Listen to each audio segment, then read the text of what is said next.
Hello guys. Hello. Welcome.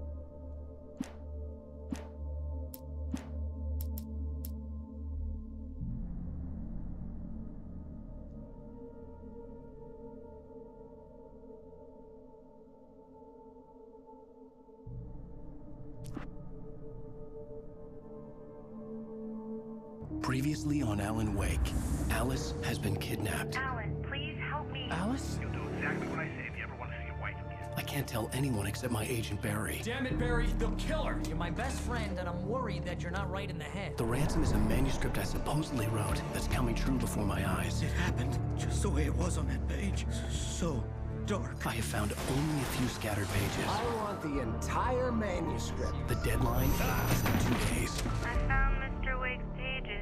Good girl. How the hell did she get her hands on the manuscript anyway? I don't know. She's resourceful. I told you you were too hard on her. Listen, I found out all sorts of interesting stuff while I was digging around. Yeah. Mr. Wake, it's Sheriff Breaker. We have an FBI agent here, Agent Nightingale. FBI. He's anxious to see you. You'd better come to the station. Okay, I'll be right over, Sheriff. Let's make this quick, huh? Help you folks? Name's Randolph. I'm the manager. We're looking for Rose. Works as a waitress down at the diner. Rose, sure. Nice girl. Who wants to know? I'm Alan Wake. The writer, huh? I heard on the radio you were visiting. Well, I'll show you her trailer. That Rose, she's a nice girl. Always pays her rent on time. As I was saying, Al, I found all sorts of weird stuff from the local newspaper's archives. This place is crazy. Disappearances, mysterious deaths, urban legends come true, and get this, Sorry. most of this stuff takes place around Cauldron Lake. Well, you ain't wrong, mister. The Indians thought the lake was a doorway to the underworld. I'm the God-fearing type myself. I don't hold with that sort of thing. Yeah, okay. Anyway, there was an island there owned by a guy called Thomas Zane. Now, some of the articles I found about him make him out to be a famous writer, but I ran a bunch of searches, couldn't find a single thing he wrote. Zane was heavily into diving, so much so that the place came to be called Diver's Isle. But the volcano under the lake erupted in 1970, and Zane went down with the island.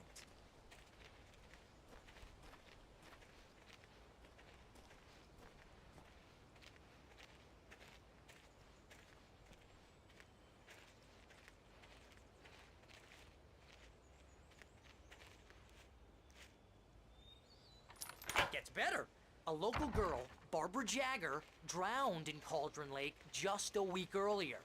They were lovers. Sure, Jagger's a local spook story. The Scratching Hag comes for you in the dark. Childish stuff like that. Anyway, Al, I'm just getting to the best part. All of the articles about this stuff were written by Cynthia Weaver. I asked around, and she's that crazy bag lady you met. What, the lamp lady? She can be a little loopy, but she's not homeless or anything. Yeah, anyway, she knew both Jagger and Zane before they both died, and she had some kind of a breakdown.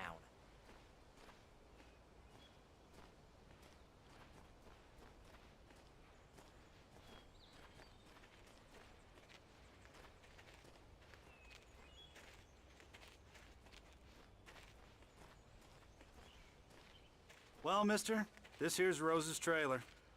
You mind me asking what you want with her? We're just here to talk to her, pal.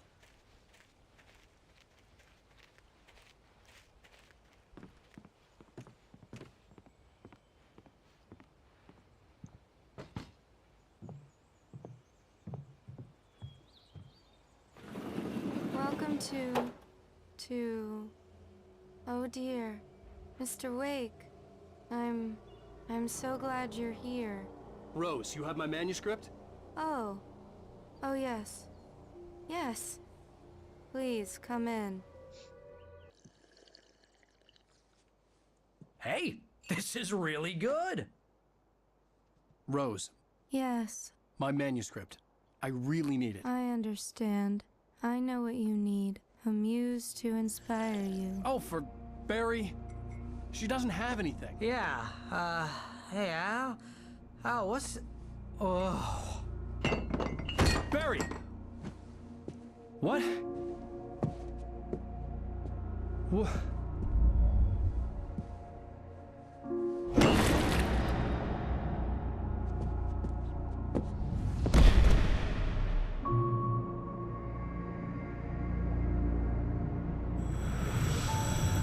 It's coming for you, hiding in my barber's skin. I'm too weak to stop it. You must turn the lights on. I promised I'd come visit you and your lovely wife. You must finish what you started. I insist. You must turn the lights on. Turn the light on. Back to work, boy.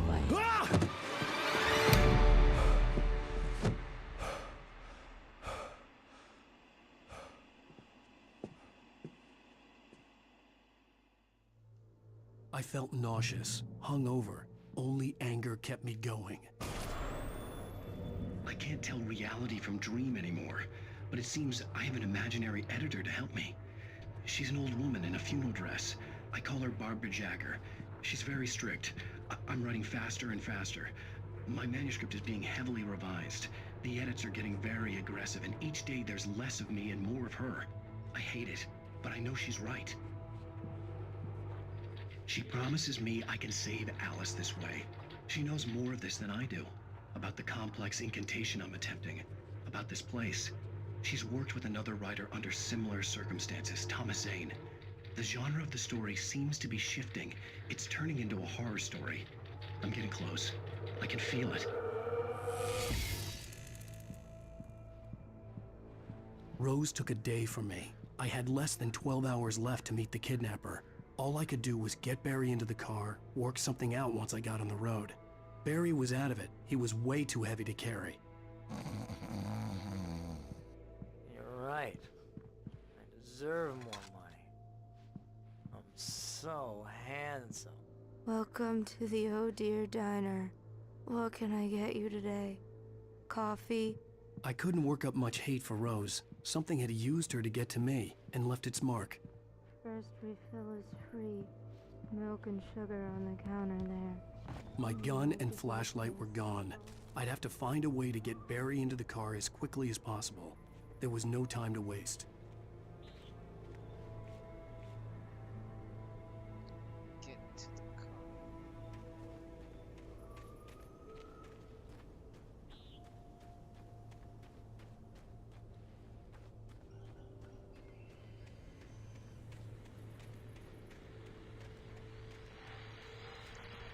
I just stepped outside to catch a breath of fresh air, and let me tell you, the weather's getting heavy.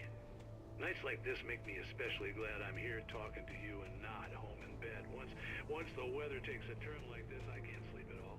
It's all tangled bed sheets and dark thoughts, punctuated by the...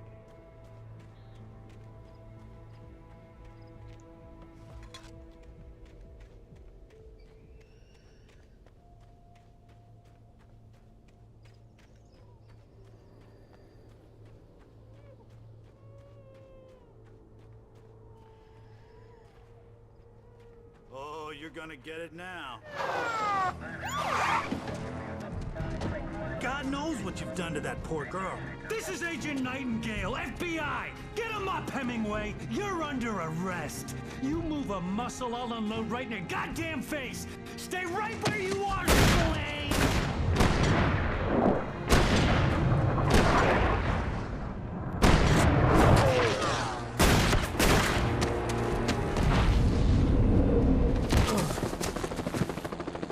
What are?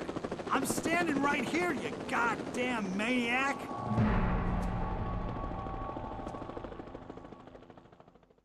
I hated to leave Barry behind, but there was no way I'd miss my appointment with the kidnapper. Give it up, Mr. Wake! Come on! Make it easy on him! Get after him! Don't let him get away!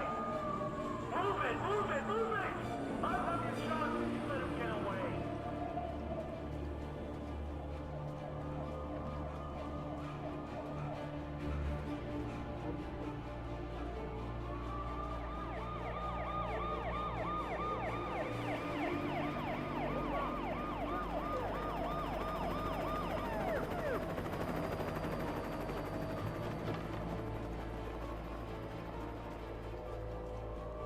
Stop running! We have the suspect in sight! Okay, men, keep your eyes peeled. He's gonna try to make it through here. Oh, damn.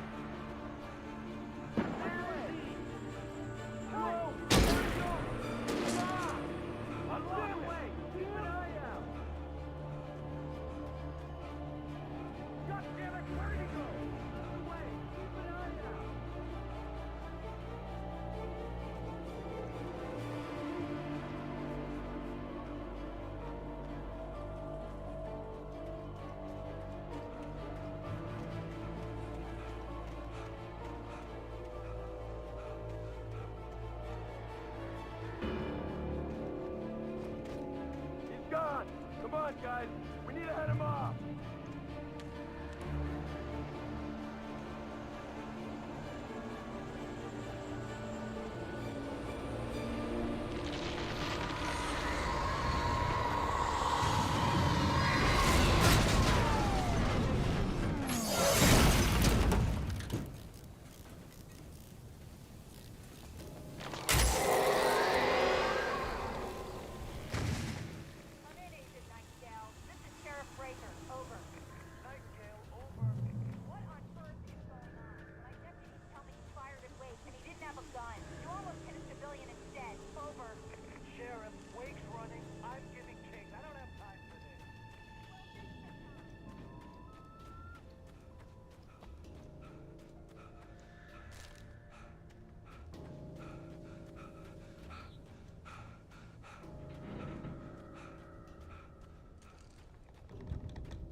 Search the area.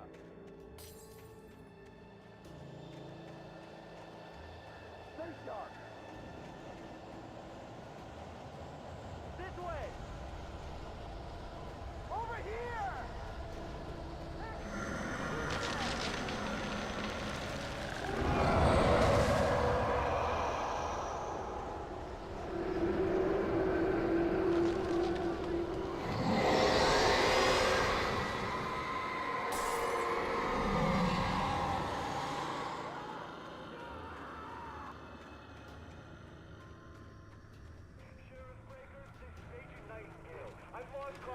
This horror was everywhere I went, circling me. The cops didn't stand a chance. They were after a writer, not a monster. This guy, he wears a clean jacket. Over.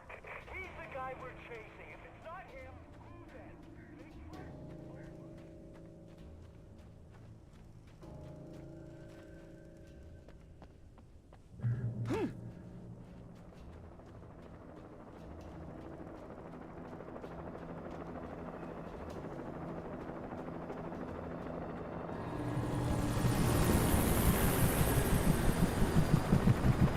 You on the ground. Hold it right there. There's nowhere to run. Freeze!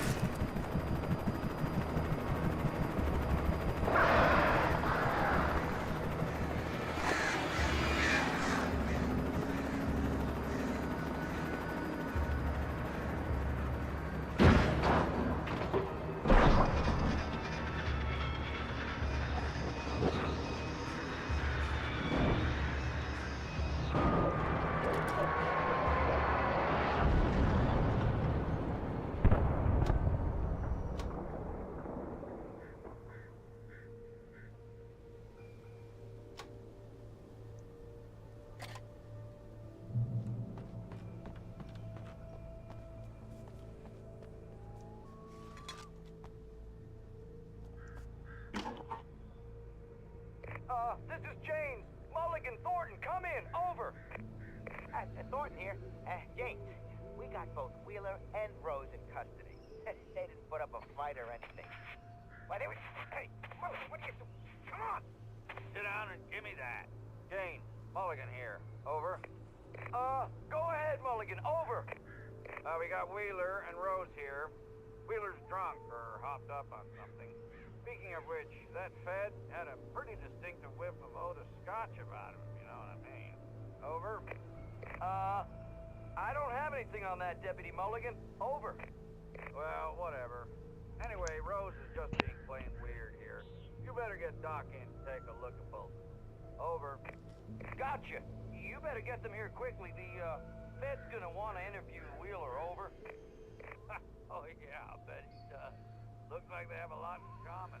Mulligan out.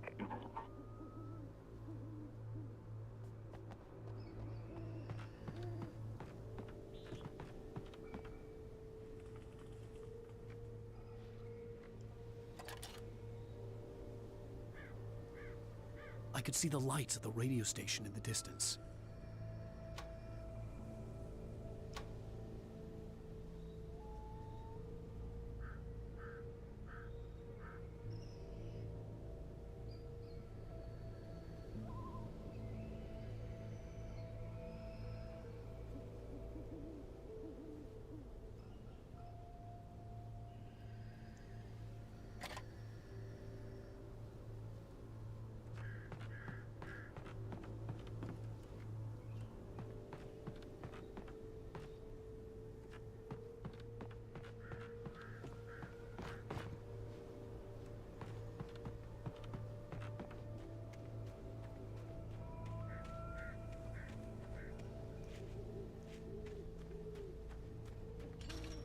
I imagined that the broadcast tower in the distance was part of the local radio station. Maine seemed like a decent guy. Perhaps he could give me directions to the coal mine.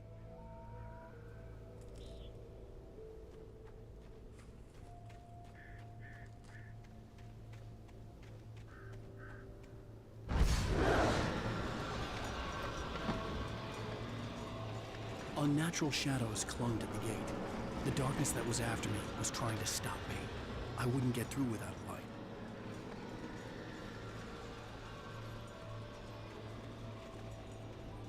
There was no power to the searchlight.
It took me a moment to recognize the flashbang grenades.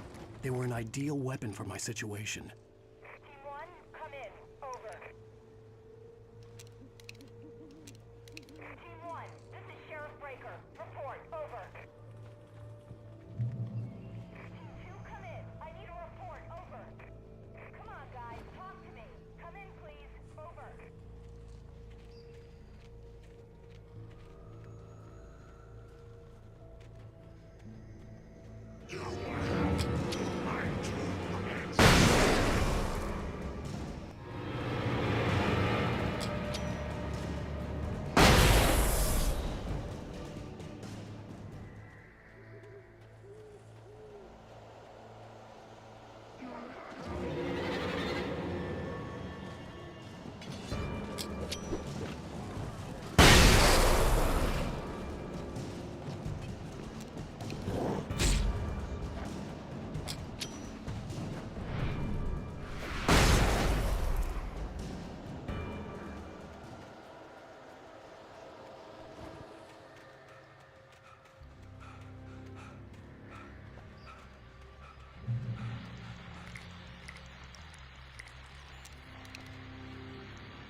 call. You're on KBFFM with Pat Maine. It's Milt Peabody, Pat. What's on your mind, Milt? Well, I live near the trailer park, Pat, and there's a big ruckus going on over there. Well, that's just up the road from me, too. What's going on, do you know? I don't know, but there's a bunch of police cars there, lots of sirens, a helicopter buzzing around, and I think I heard some gunshots. Gunshots? Yes, sir, like from a pistol. So can you find out what's going on? Because it's just next door and they're popping off guns there. They're still shooting? No, it was maybe 10, 15 minutes ago. It sounds serious, Pat. I'm telling you, it don't sound like no party. I'm certainly going to give the station a call, Milt.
I hope Maine could lend me a car to get to the coal mine.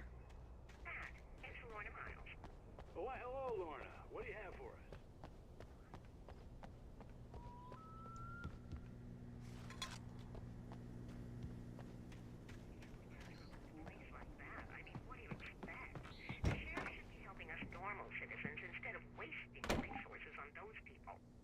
Well, Let the trash sort themselves out.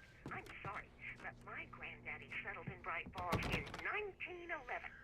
well, thank you very much for that compassionate viewpoint, Lorna. Oh, here's a little surprise. The famous writer Alan Wake just walked in. Folks, I'm going to see if I can talk him into an interview. Come on in, Mr. Wake. Oh, I'm so glad you could find the time to do this, Mr. Wake. Nowhere to run now, Dan Brown. You back away from me. Don't hurt. Whoa. Everyone calm down. Put the gun down. We're all friends here, right? Cool your jets, Nightingale. We got him. Dude, priest! What the hell's the matter with you? There's a civilian in there.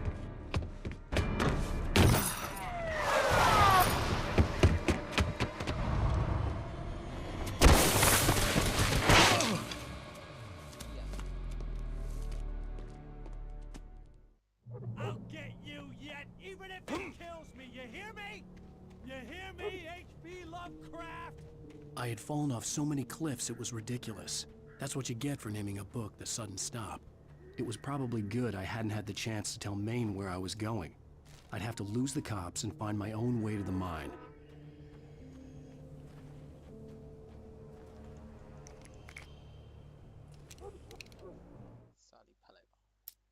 Mr. Randolph liked Rose. That little smile she had. How she was still sweet when life had tried so hard to make her bitter. It wasn't any of his business what she did in her trailer. But those strangers, the writer and his smart-ass sidekick, looked like trouble. And they'd been in there for hours, way past her normal bedtime. He reached for the phone and called the sheriff's station. For decades, the darkness that wore Barbara Jagger's skin slept fitfully in the dark place that was its home and prison. It was hungry and in pain. It dreamed of its nights of glory when the poet's writing had called it from the depths and given it a brief, terrible taste of power and freedom. The rock stars had stirred it from the deep sleep the poet had sunk it back to in the end. When it sensed the writer on the ferry, it opened its eyes. Nightingale stared through the broken studio window into the dark woods. He turned around, started to walk out, but Maine grabbed his arm. "Young man, you almost shot me. You don't shoot off rounds at people." Rose didn't know how the strange old lady got in her trailer, and she looked wrong somehow.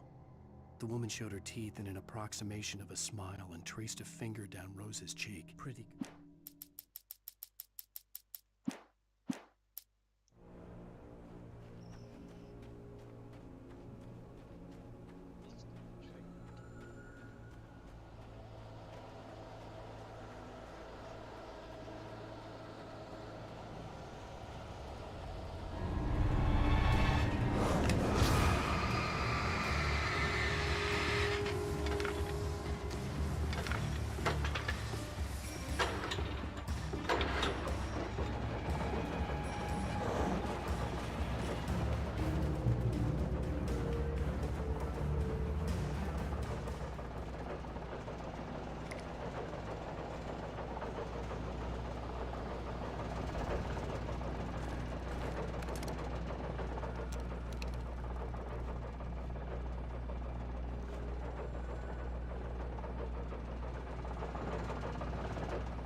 There was no sensible reason for the power company working with it. It was almost as if it had been left for someone like me to use.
Hello? The most stubborn man I've ever met. Alice? Alice? Alan. Alan. I'm so afraid. Keeps me in the dark. Please help me. I look at you, Alan, and it's not you. Something else. Looking out from behind your eyes. Alice, I'm here. I'm so alone here. It's all gonna go to hell. You need to be careful.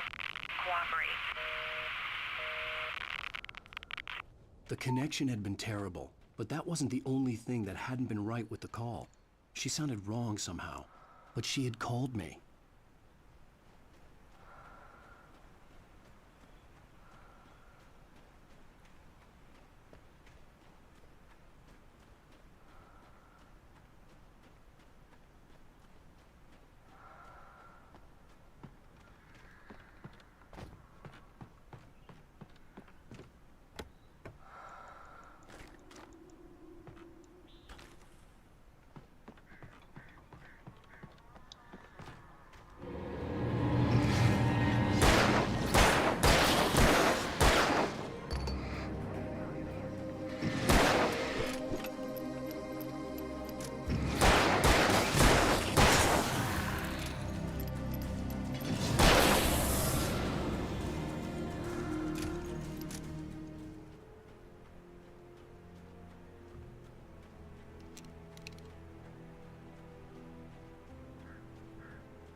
I could see a railway bridge up ahead, and a warehouse of some sort on the opposite shore.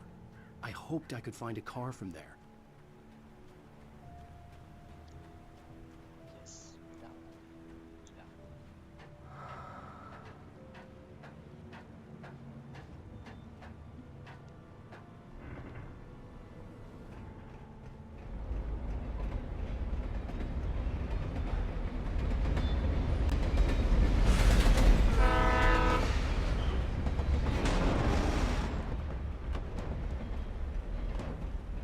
The darkness that was pursuing me was growing stronger, and it was taking over everything in its path.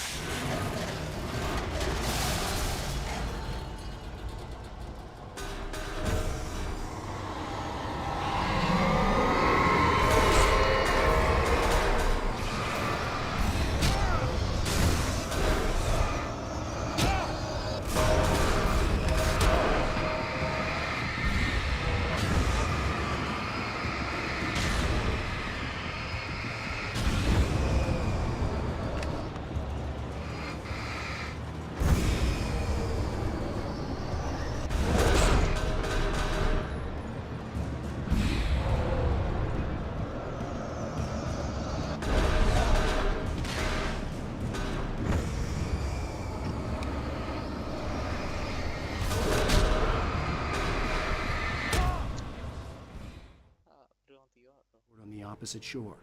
I hoped I could find a car from there.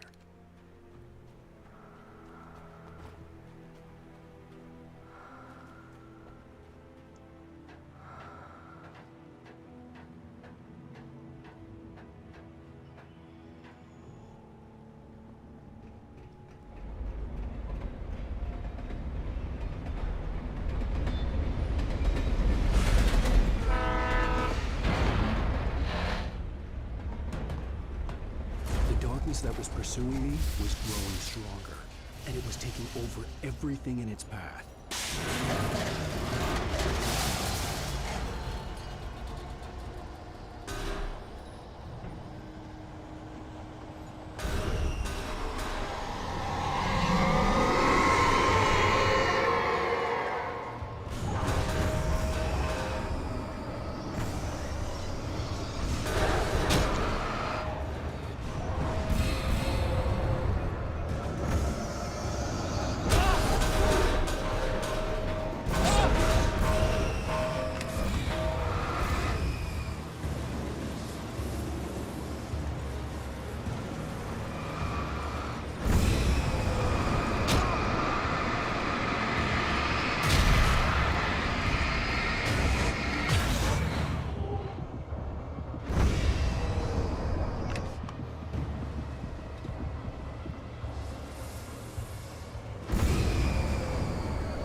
teenager, just started to get interested in writing.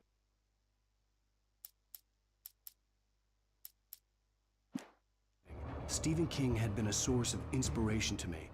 I thought about all the inanimate objects that had come to life in his books. No one is safe in a good horror story. Certainly not the protagonist. That's what makes them fun. This was anything but. The darkness could possess anything, and it was getting closer.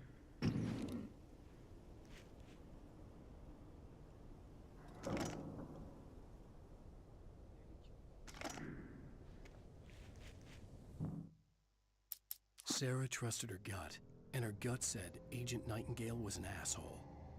He felt wrong, and it wasn't just the smell of stale booze.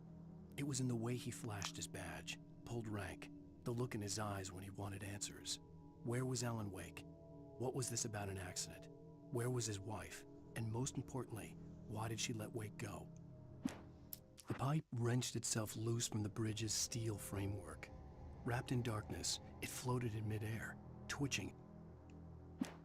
The pipe wrenched itself loose from the bridge's steel framework. I slammed the door shut right in his smug face. He pleaded for me to open the door. True to form, the asshole actually thought I would. The bulldozer's engine roared to life. Mud and rocks flew as it fought for traction.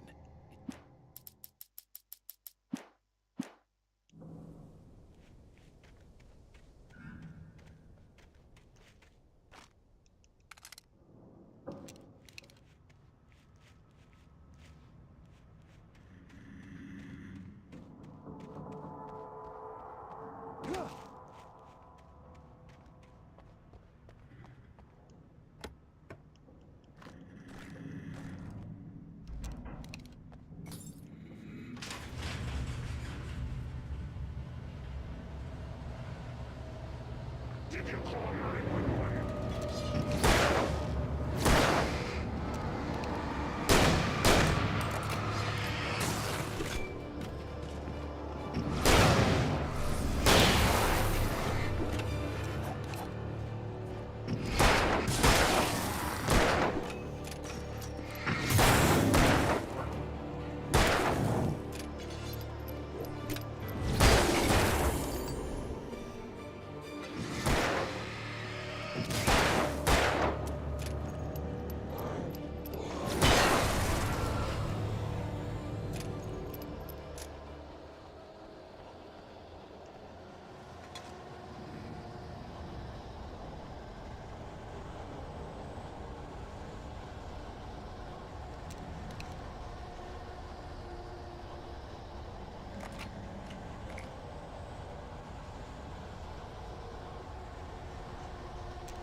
Take the facts of our existence for granted, unaware that they are merely a thin veneer of desperate self-delusion, covering a vast cosmos of madness and horror. All too often, the stars are right. In Night Springs. Tonight's episode.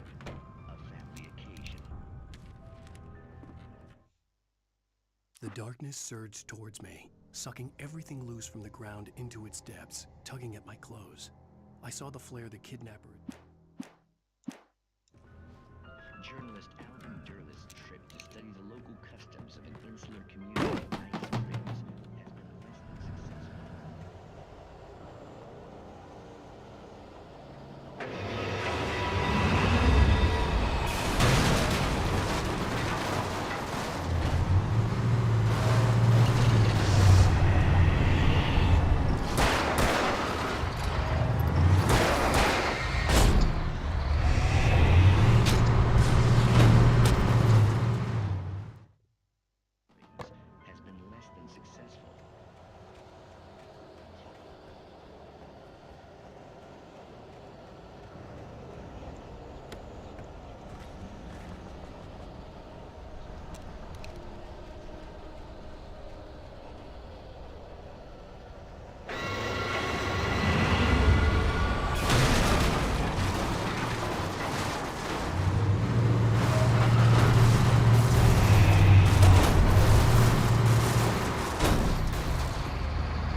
never been this glad to see the sunrise.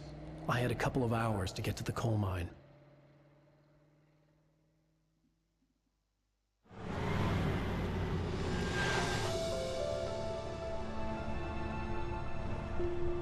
The coal mine wasn't far now.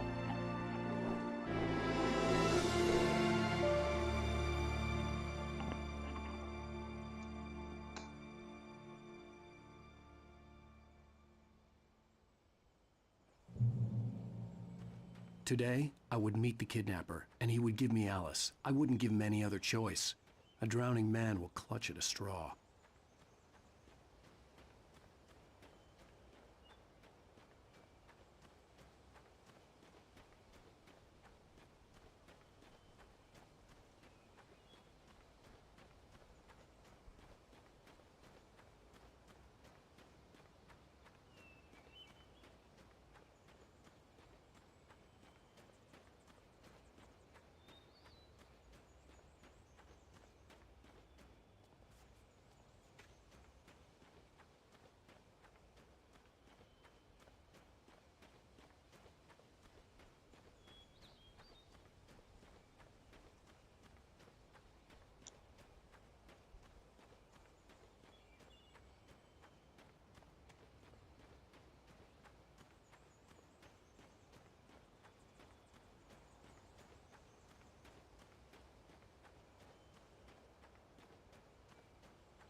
加越南桥。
This is Pat Main, and you're listening to KBF FM. Folks, I want to apologize for kind of abandoning you to that looping music track last night, but I was detained.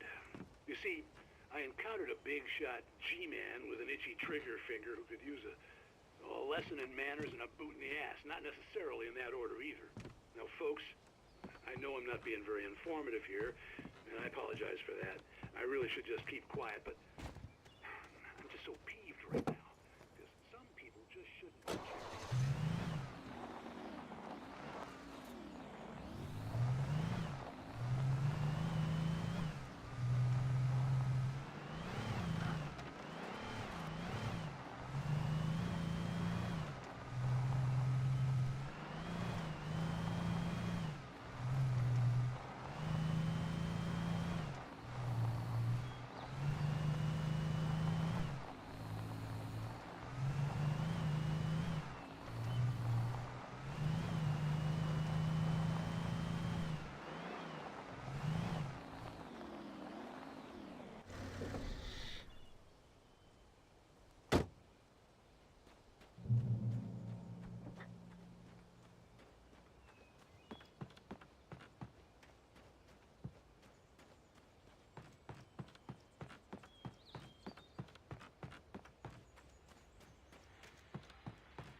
Welcome back to KBF FM. Hope you enjoyed that tune. Now, Doc, you were talking about life and finding that special someone, that soulmate. Well, you were talking about that. I was saying I don't buy it. Well, see, to me that's strange because I always...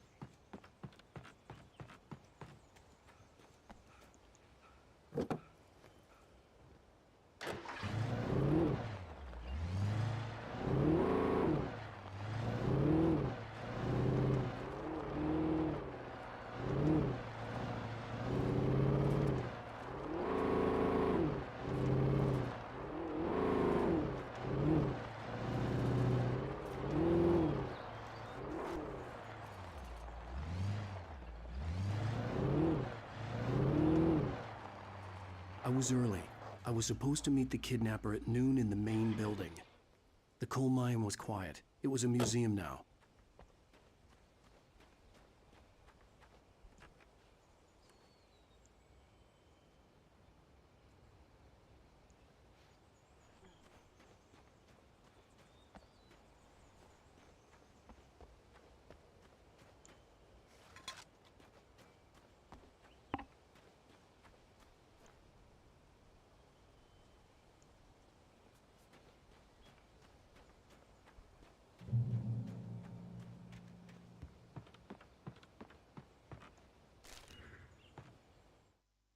With Nightingale gone and the night wind blowing in through the broken studio window, Maine stared at Sarah. The sheriff looked away. Maine's voice shook with barely controlled anger.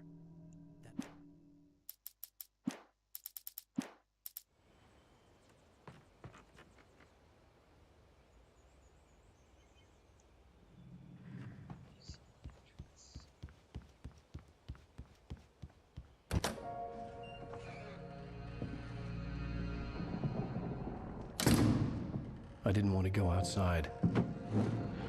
Cops had to be looking for me. The noon sun turned the place into a sauna. The day dragged on. Different scenarios ran through my mind. Ways of how I'd torture the kidnapper to get Alice back. Or the different horrible things he could have done to her. I imagined her dead. I had no way of knowing she was still alive. It was killing me. I was running on blind hope. It was all a waste of time. The bastard never showed up.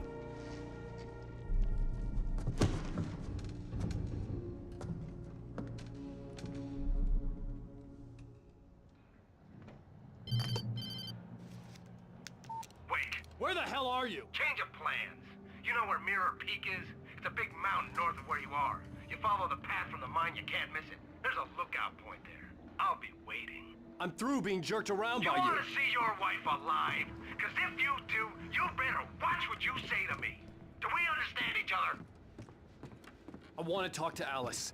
Yeah, and I want the manuscript. Don't keep me waiting, Wake. Hello? Hello! Ah! I'm gonna kill him! I had to get to Mirror Peak.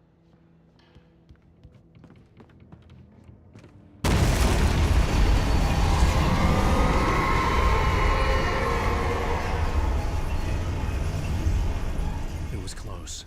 Maybe closer than ever before.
The only way to reach the hillside ahead was to go through the building. I had to find a way to avoid electrocution.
Some of the taken retained echoes of their former selves, but these were just the nerve twitches of a dead thing. Nothing remained but a shell covered and filled with darkness. In most cases, these puppets were enough for the purposes of the dark presence. But for anything more or less... When Thomas Zane fell for Barbara Jagger, it happened fast. She was young, vibrant, and beautiful, full of life. He had never been a very happy man, and without any seeming...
There was no way the flashbang grenades were standard power company equipment.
I had no real plan.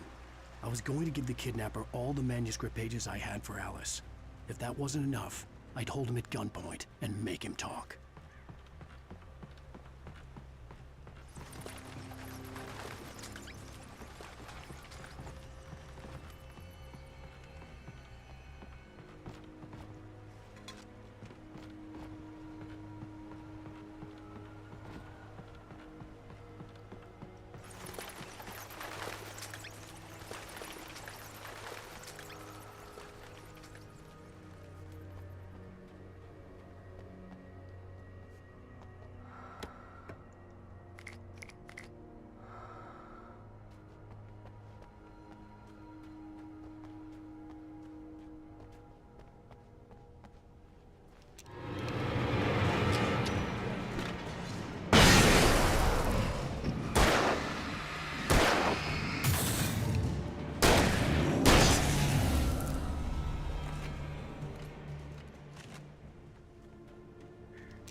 The dark presence was moving ahead of me in the same direction I was going. A cold feeling settled itself in the pit of my stomach. Was it going for Alice?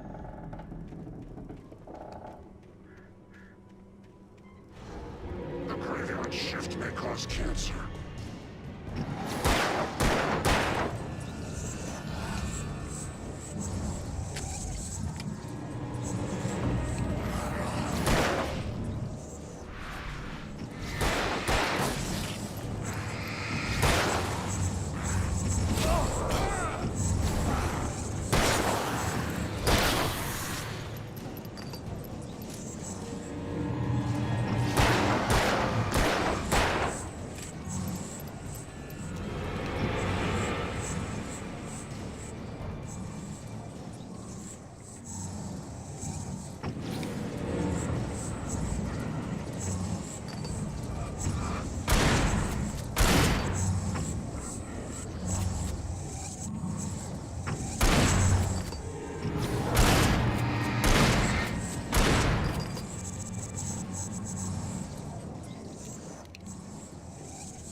The place was dead, a ghost town.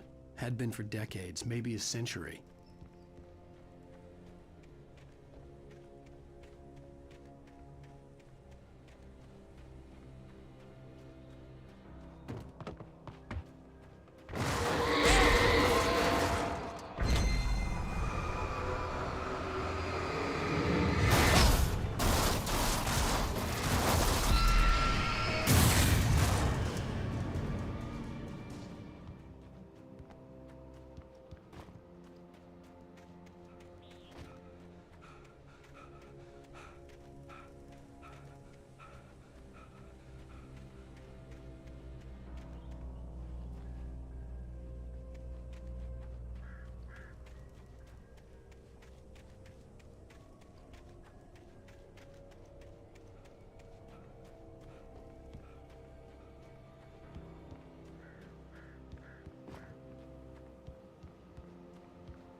I stared through the bars of the jail cell.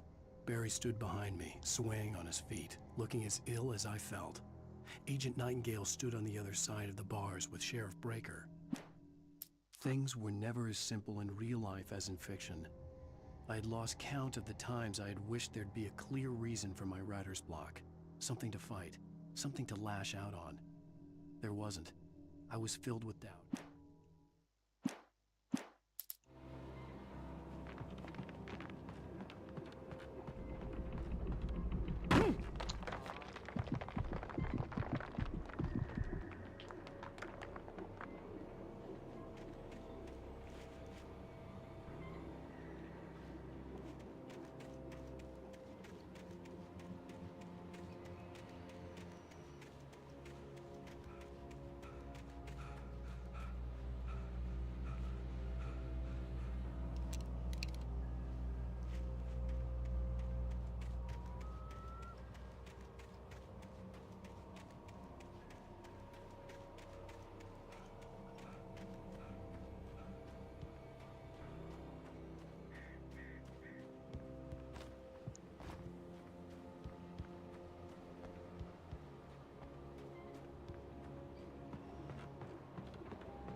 So that guy.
I needed a key for the door.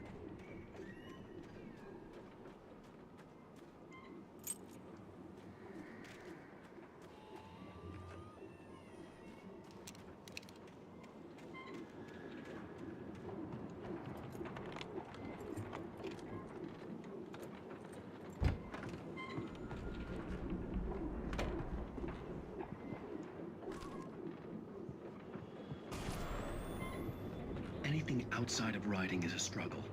I feel ill. I managed to make my way downstairs. There's a shoebox filled with books and papers by Thomas Zane. It's very hard to focus, but I managed to read some of it. He's a poet, and a good one. He writes of muses and creators summoning fabulous things from a magic lake, using his powers to shape the world of a realm of gods and dreams and demons, dark things that wait for a chance to slip through, wearing the flesh of men as disguise. Zane writes about himself, his girlfriend being taken over by a dark presence, about growing scared of the lake. Zane believes it's a mirror to the gaping void of darkness above, where some Lovecraftian presence lurks. I crawl back upstairs. I'll borrow these things for my story. They ring true. They fit.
The kidnapper had sent me a text. The message was full of spelling errors and insults. It was telling me to hurry up.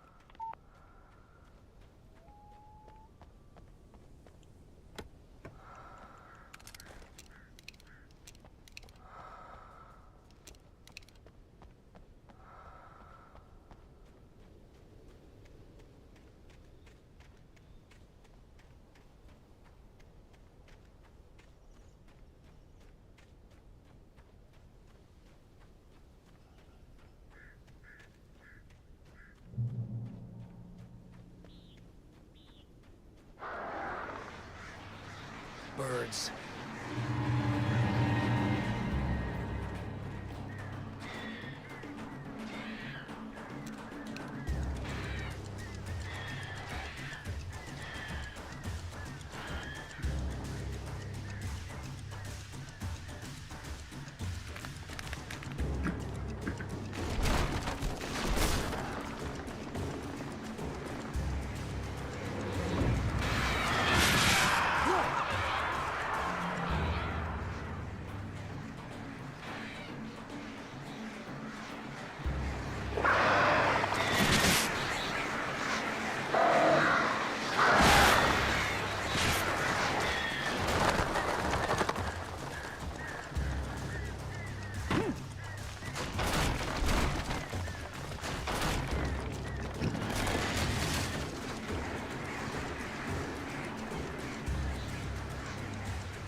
Without warning, the headache stabbed at my brain.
have to make my way up this mine shaft in order to go on. Maybe the machinery could help me with that.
Mott had checked all of Stucky's rental cabins.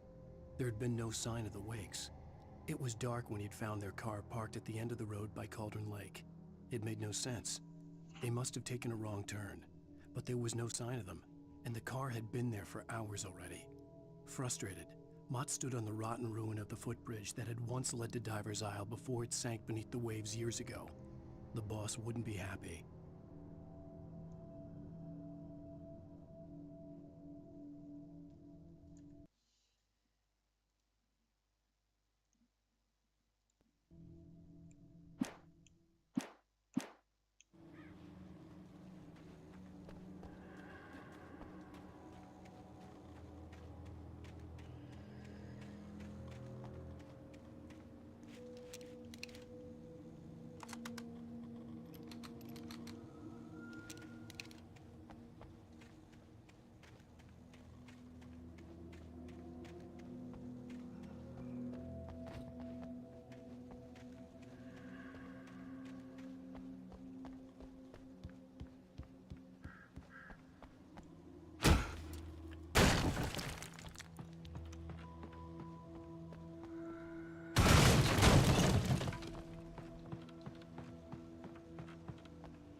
I could see Cauldron Lake. I thought I could make out the spot where the island and the cabin had been.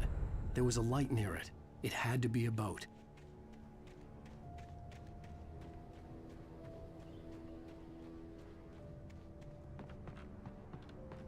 I was close now.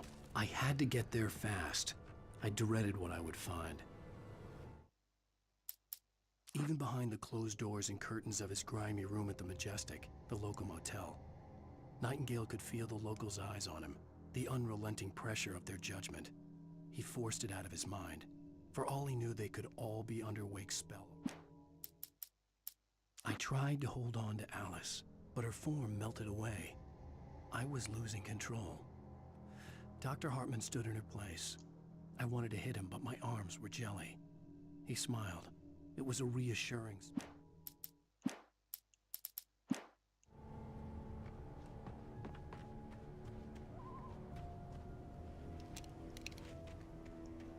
Wait! Are you?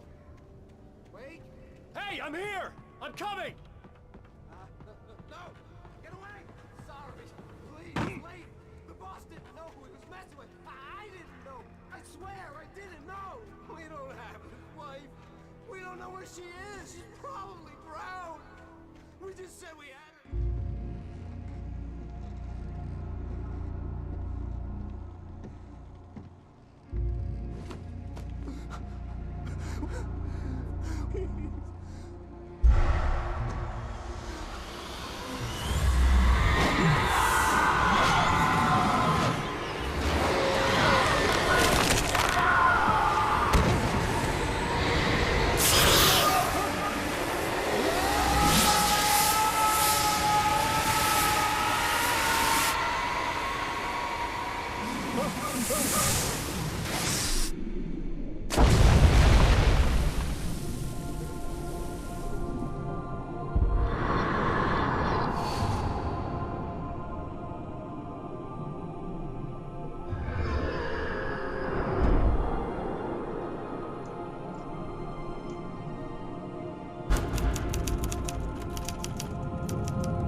Previously on Alan Wake, I'm hunted by the law. Sheriff, Wake's running.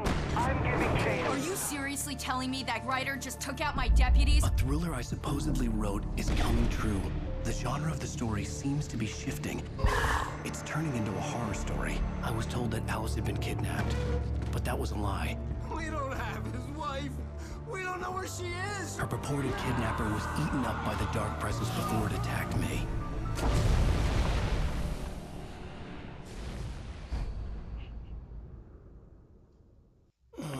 Alan, shh, baby. It was just a nightmare. Alice. There you go, Alan. Hartman. I fell. I had to give you a sedative. Don't fight it. You went through another rough period. What? Right now, it's very important that you stay calm. We don't want you to have another episode. You're a patient at my clinic. Have been for a while now. The shock of your wife's death triggered a mental illness. No, you're lying. You're suffering from various symptoms of undifferentiated schizophrenia. Bastard. It's okay, Alan. Just let go.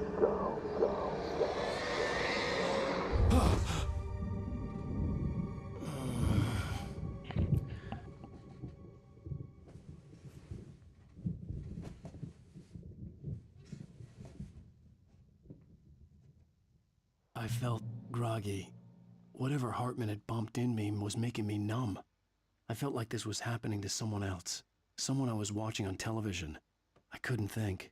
Couldn't focus.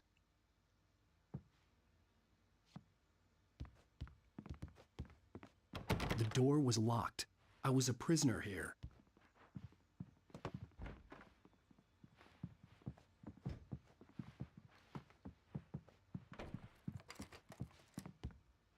Good evening, Alan. Are we feeling better now? Feeling calm? Yeah. I see you brought your pet gorilla with you. So sure, I'm calm. I get the message. Loud and clear. Quite right. That's the spirit. You're being very brave, Alan. I understand you're confused. I would be more concerned if you weren't suspicious of me. I don't blame you for it. Big of you. Now, why don't you come with me? We'll reacquaint you with my clinic and go over everything you might have forgotten. Little walk and some fresh air? Yes, it will do you good. This corridor is for patients. Most of them aren't here right now. Jack took them out for a fishing trip, except for the ones who are particularly vulnerable, of course. I encourage creativity as a part of the recovery process here at Cauldron Lake Lodge. I specialize in treating artists. I bet you do. Splendid, Alan. I honestly believe we can get this thing under control if we work together. This way, Alan.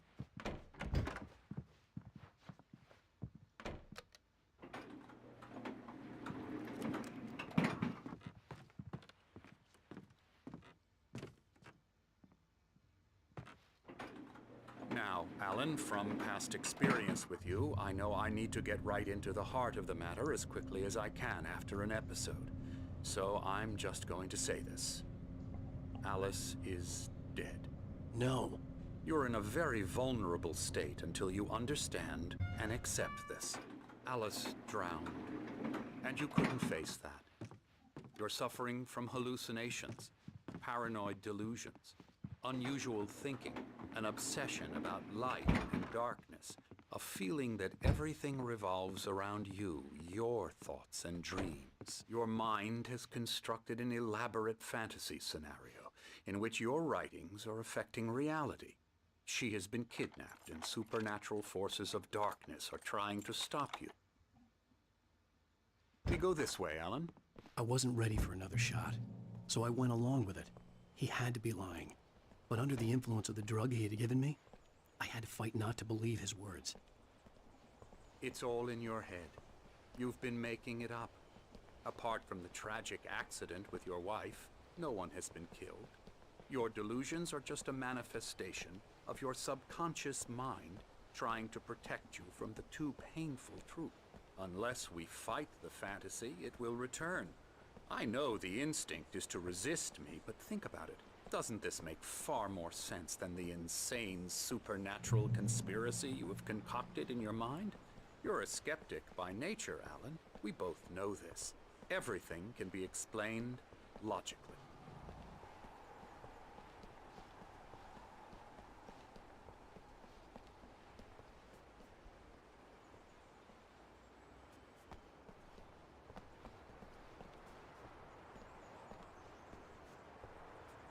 I never get tired of this view. Very inspiring, isn't it? Cauldron Lake spread below us. I could see Mirror Peak on the other side of the lake. I thought I could make out the spot where Diver's Isle had been when I arrived with Alice. Now there was nothing but waves. It seems there's a storm coming. Funny, I don't recall there being a mention of that in the weather forecast. Well, no matter. This way. Follow me. Alan, what I'm telling you is good news. Right now, we're in control. Every time you have a relapse, it gets more and more difficult to resurface from the dark depths of your imagination. Not surprising, considering your profession. Imagination is what you work with. After all your nightmares, this should come as an immense relief to you. If it doesn't, why is that? Because I'm lying? Or because you don't want to admit that you're not well? It's very natural for you to think of me as your enemy. It's part of the illness. I let him talk. Hartman obviously loved his own voice. His words echoed madly inside my head. But I dug my nails into the palms of my hands to stay focused. You need to work with me. Once you accept that, we can begin the journey towards your recovery. Come along. Let's go inside.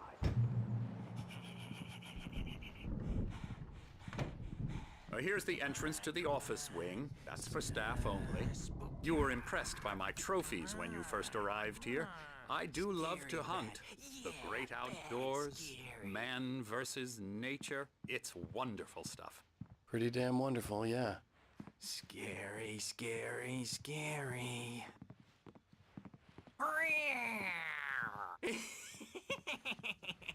Emerson.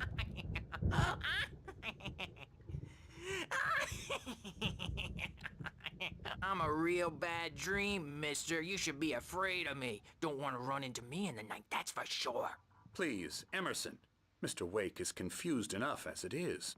Yeah, you'd like me to go away so you won't be scared. But you can't just decide what kind of dream you have or when you have it. Emerson. Okay. Sorry. Boo. That's Emerson. We're actually making some progress with him, I'm happy to say. He works on video Elbow games. strike. Ooh, It's yeah. trash, of course, but it does involve get some him to the head. small creative effort, which makes him receptive to my therapeutic methods. No kidding.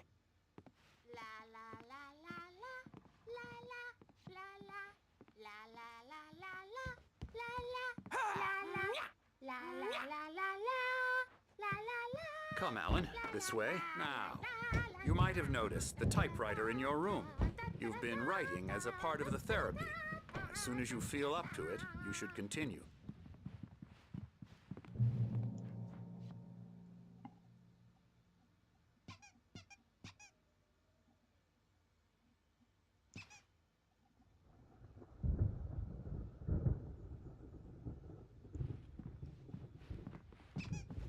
My rheumatism's killing me. There's a storm coming. Oh, what a storm. I hope it wipes this place off the face of the earth. And these two are the Anderson brothers, Odin and Thor. They had how should I put this? A heavy metal band in the 70s and 80s called Old Gods of Asgard. They even adopted new first names to complete the image of Viking gods. After the band broke up, they lived on a farm nearby. They are, well, in advanced stages of dementia. They're well cared for, TLC and all that. There's nothing more that can be done. I'm afraid that the rock and roll lifestyle has left its mark. Oh, that won't do. I'm so sorry to cut this short for now, Alan. The power has been acting up. I'd better go check on it. We'll continue this soon. Meanwhile, when you feel up to it, return to your room and try to write. It really is for the best. Don't you think? I'd like to bash his head in with a hammer. Oh, he'd love to fish out our secrets, but he has no clue. He's not crazy enough. Not crazy like us, Sonny. Yeah! Being crazy's a requirement, Sonny. Who else could understand the world when it's like this? It takes crazy to know crazy. That's the sanest thing I've heard in a while. Zane! You're all right, Tom. Hey, we like him, don't we, bro? He's got to go to the farm. The Anderson farm. Valhalla! We wrote it all down, lest we forget. A crash course. All you need to know to get your head right. You need to find the message. Here, Sonny, here's something for you. Gave me a rash, but I kept it safe from these bastards. My head was clearing up, or according to Hartman, I was sinking back into the fantasy. I was convinced he was lying to me about everything. Crazy or not, the Andersons made more sense. Tom, got any booze on you? Zane could feel the poems, taking form, shaping things. As he experimented, he imagined he could almost feel the power surging through the keys of the typewriter. It exhilarated him. But there was fear, too. If not for his young assistant Emil, he would have given it up. But Emil convinced him otherwise. He, too, had a way with words. Tom just lost is all. Baba Yaga got to him, too. Yeah, good thing he's not overreacting or anything. Well, he's the boss. And here later on, Birch. The storm's bound to make you know who, Jeff.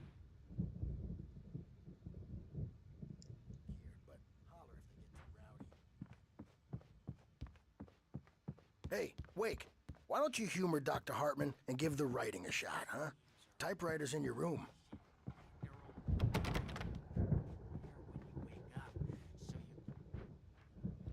I'm in charge now, and I don't want to disappear. My nightmare is the publisher people who want to make a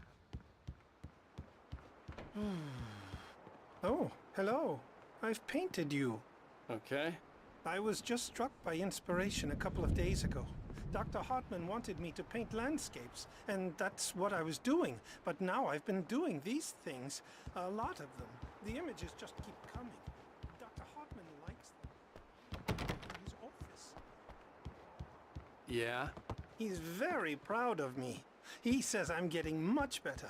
Hartman wanted me to write. I knew I couldn't, but I figured I should just play along for now. It was the only thing I could do with Nurse Birch watching me like a hawk. You can get to your room by those stairs, Wake.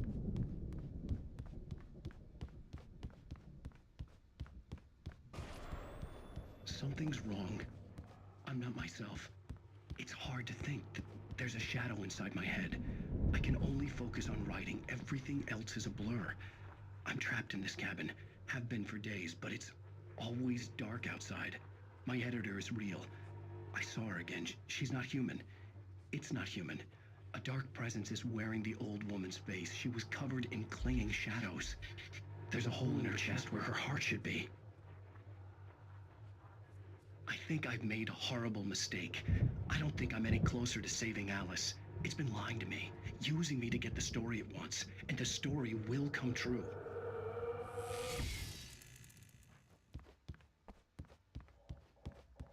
Hartman had mentioned that the power had been acting up.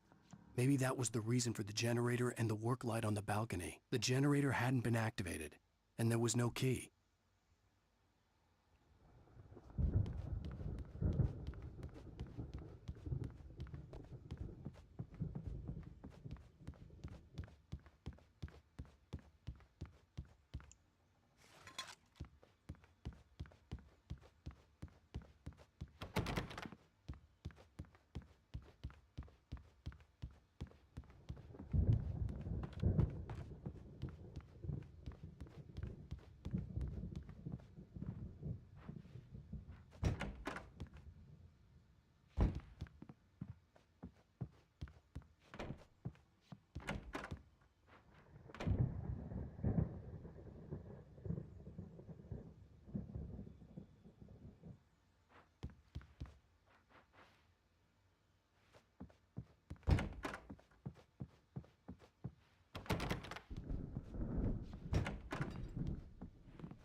The white glare of the blank page in front of me hurt my eyes.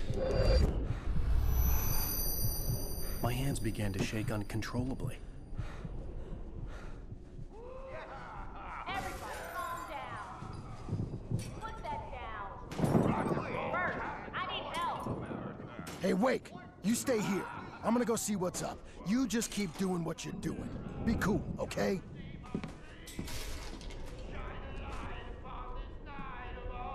I didn't know what the chaos was all about, but it could be my only chance of getting out of here. Where the hell did he get a damn hammer? I don't Hammer's know. up. Here's a friendly poke from Mjolnir, witch. Oh, afraid of the crazy brothers, are ya? Not so weak now, are we?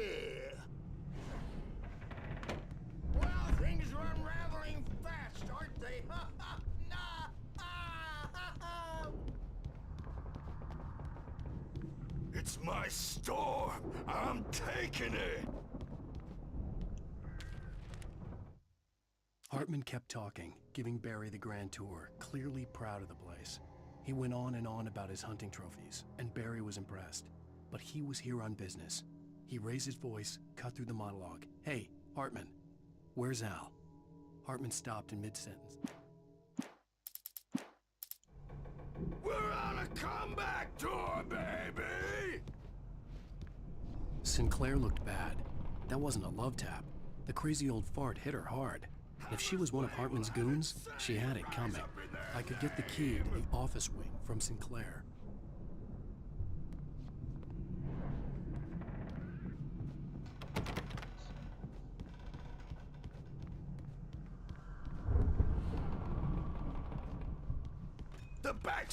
had to get to Hartman's office. He had taken all my manuscript pages. That's where he'd been keeping them. Come out and face the music, Birch. It's time to pay the piper. Maybe you could come out and beat our wrinkled, adult, diapered asses for us, since you're so tough, Bert.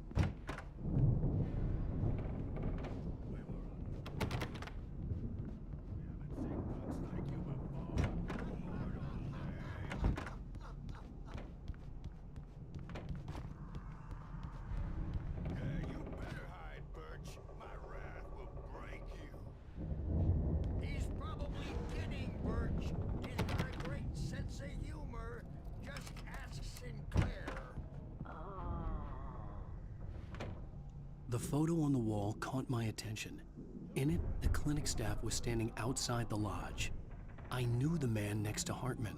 He was the kidnapper. Hartman had been playing me all along. Hartman, do you hear me? I'm gonna chew your crazy quack ass to shreds! Barry? Ow! About time! Barry! Man, I'm glad to see you. We need to get to Hartman's office. It's right next...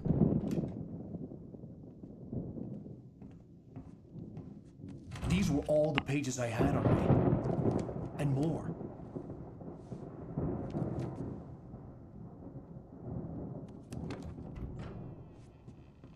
Alan, please. You're sliding back into the... Tell me one more lie and I'll shoot you in the face. Ah, well, it was worth a shot. Really, Wake, come on. Let's work together on this. You have no idea... Hartman, shut up! Barry, get out of here. I'll catch up with you. Get a car. Oh, Al, let's just... Go! Wake, listen to me. This is a mistake. Don't you see? Together we can create something absolutely wonderful. With your ability and mine.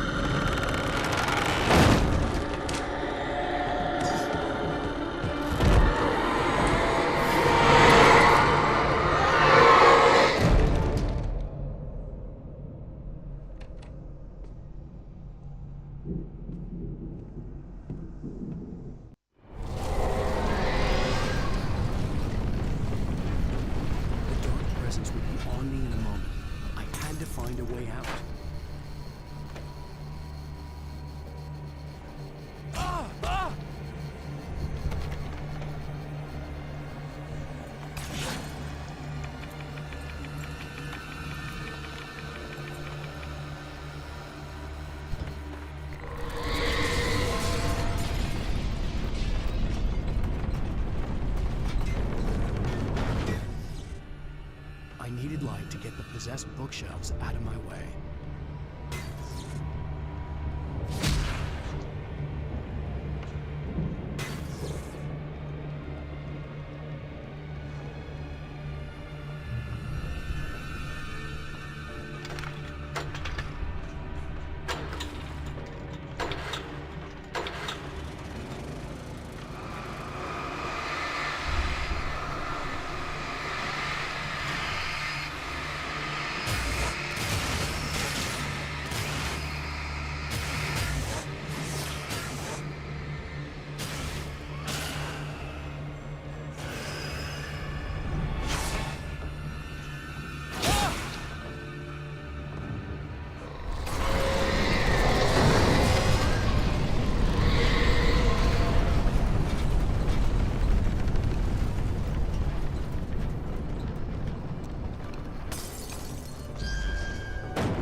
found the car, but the gate's locked. You're gonna have to go through the hedge maze over there.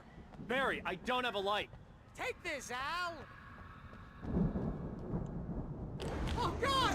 Look at the house, Al! Look out!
channel. We'll turn it off. We don't want any fighting. It makes people sad.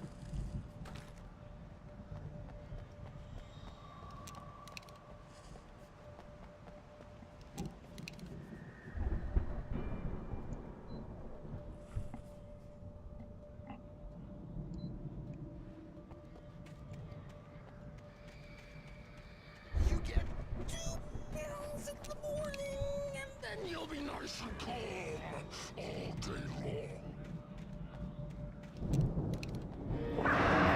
You get 3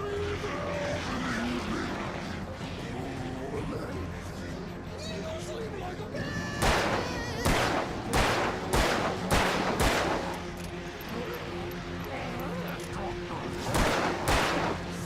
Light seems to be yours. That way we don't get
Hartman followed the fall of Alan Wake with his binoculars. When the rider hit the water, he ordered Jack to take the boat to him. The spot was easy to see in the dark, even with all the extra lights in the boat. The flare floated and kept burning even in the water. Jack turned the radio louder as the engine sputtered. The music was rough and clanking, something Hartman knew he was no creator. He had no ambitions on that front, and he certainly didn't want to end up like every artist he had worked with here, damaged in ways that were hard to describe, or worse. It was enough for Hartman to maintain creative control and provide direction, to be a producer. That was what... I stared at the Viking paraphernalia that littered the area, surrounding an unlikely centerpiece. A full-size stage complete with an impressive sound system with all the trimmings, including a dragon. It took a special kind of crazy to build something like that. For the moment, Barry was just glad he had survived the fall. He had been separated from Al, and there was no easy way to climb back up. He told himself he'd be okay in the gloomy forest at night. He would just have to wait for a while for Al to find his way down. Barry turned when he heard the heavy footsteps and saw the movement. Mott knew that Wake was smarter than him. Wake had more money, a beautiful wife, everything. And Hartman said Wake was important. That made him better than Mott. But Mott was calling the shots now. He'd expected Wake to whimper and grovel, but instead, he seemed willing to fight. Mott knew he'd gotten under Wake's skin. If only Mott actually had his wife. The thought made...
Hartman watched as Wake's features slackened.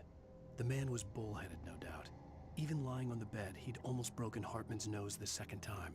But with a little time, he could break Wake down, give him proper direction. Wake was easily the most promising subject he had had. Well, since Tom, really.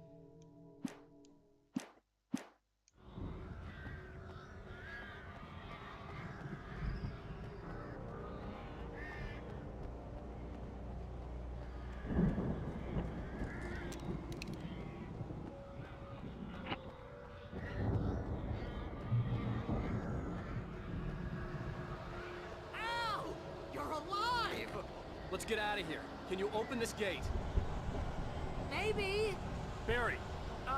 Well, I slammed it shut when the nasty showed up, and the key fits kind of loose in the lock, so, Barry,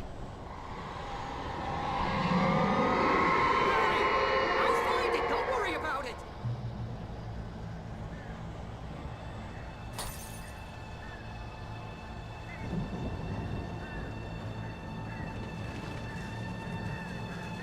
Hurry up, Barry! I'm on it! I'm on it!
headed for the nearest "You're now leaving Bright Falls. Come back soon" sign.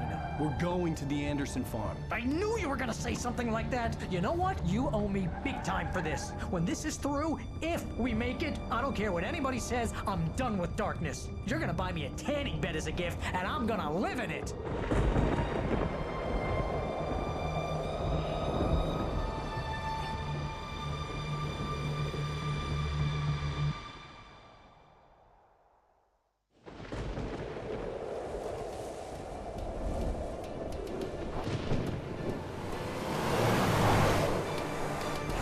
Crazy, but that's fine, Barry.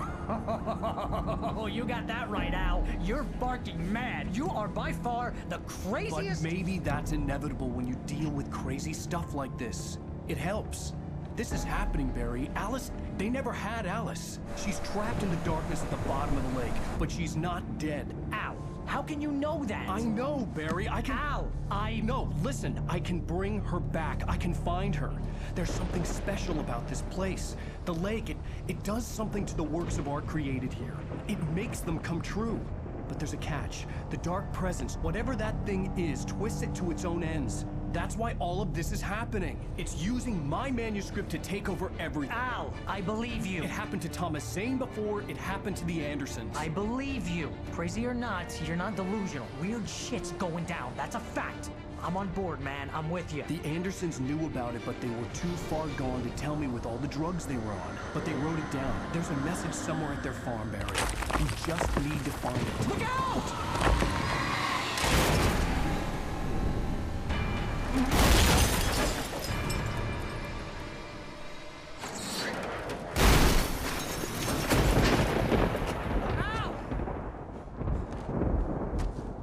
God damn it, Al, talk to me!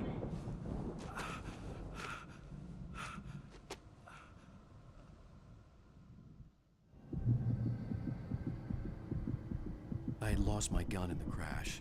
Barry was nowhere to be seen. Barry! Barry! Oh, man, you're okay!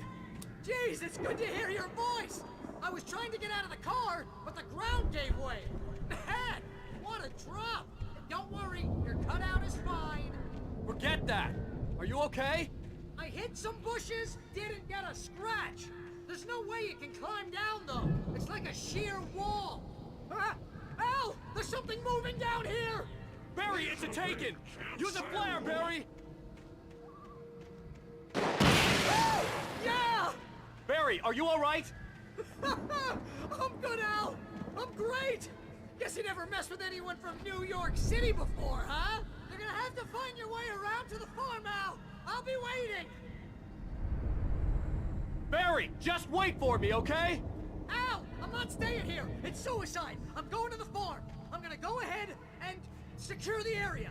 You can catch up. Don't worry about it. I'm on the case. Now he's Rambo. This would turn into a disaster if I didn't catch up with Barry.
When he stopped the car at the Anderson farm, Walter felt relieved.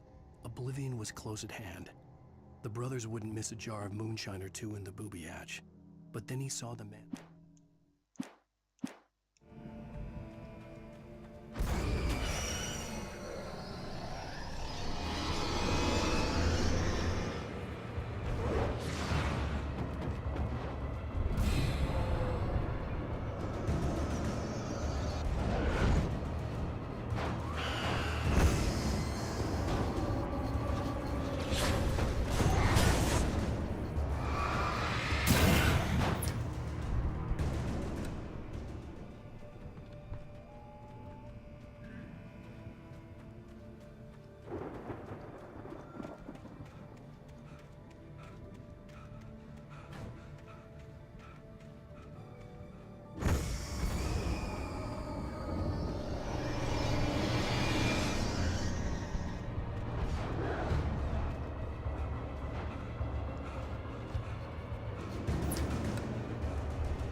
shadows crawled over the gate. I needed a light to destroy them to get through.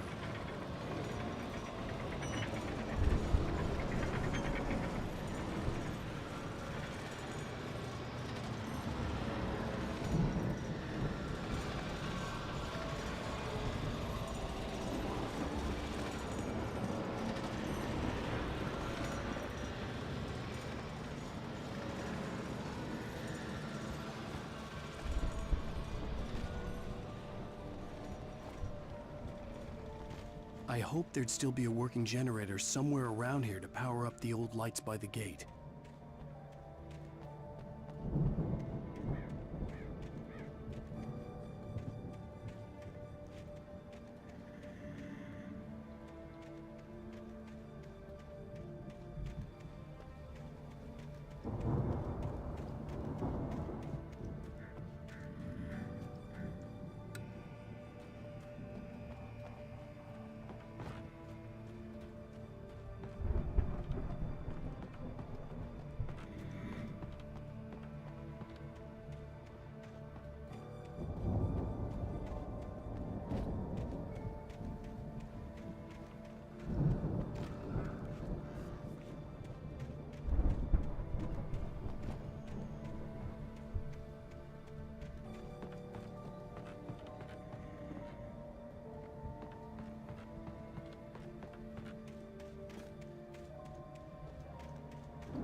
I could sense the movement in the woods ahead.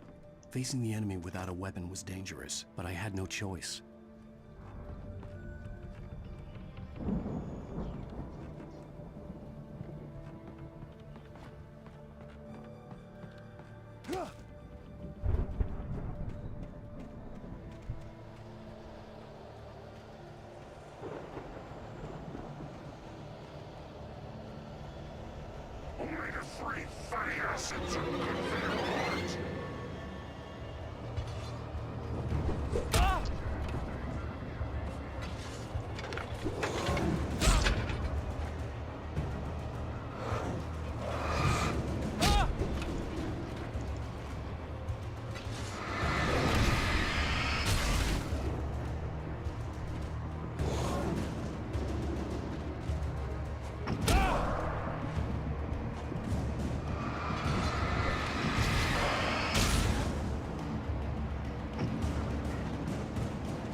A car was driving away from the farm, headed in the same general direction as I was.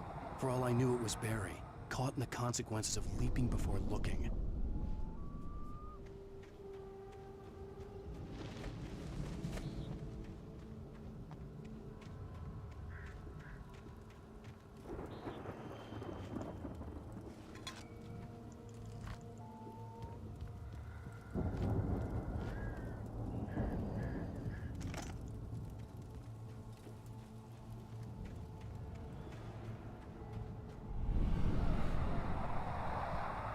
The car was heading for the cabin up ahead. It wasn't far. If it was Barry, I would see the damage soon.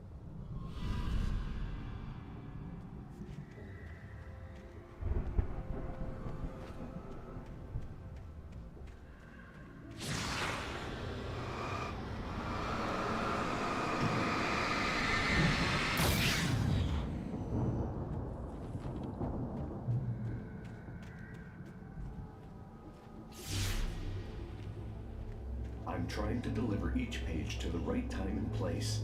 I'm trying to show you how the story goes. I had seen glimpses of the light before. I had seen it in my dream. It was a strange spaceman or a diver in a bulky suit. He was the one who'd been placing the pages on my path.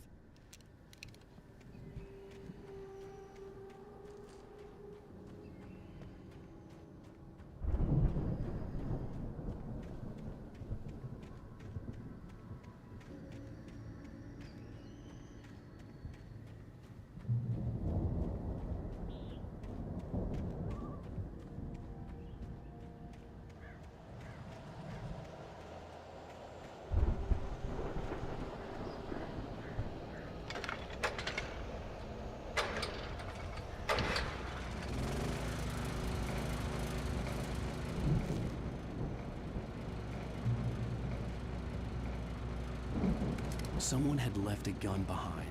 Now I had a fighting chance of reaching the farm. Agent Nightingale stared at the passed-out rider. The man was sleeping off one hell of a night.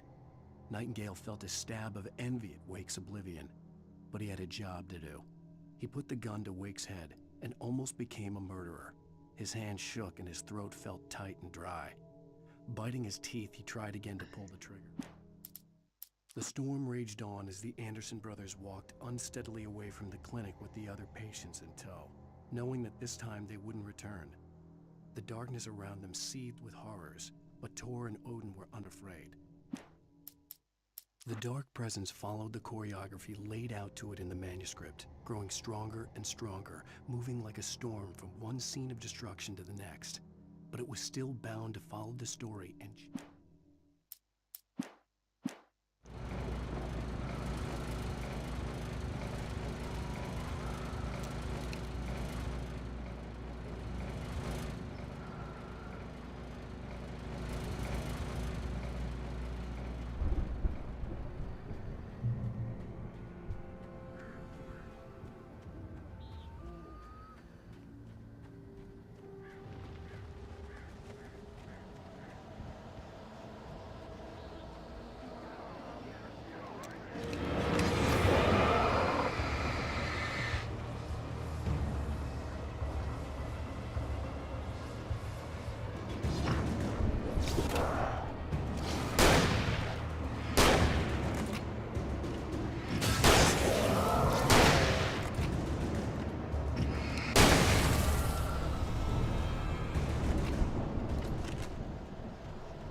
I could see the car, but there was no sight of the driver.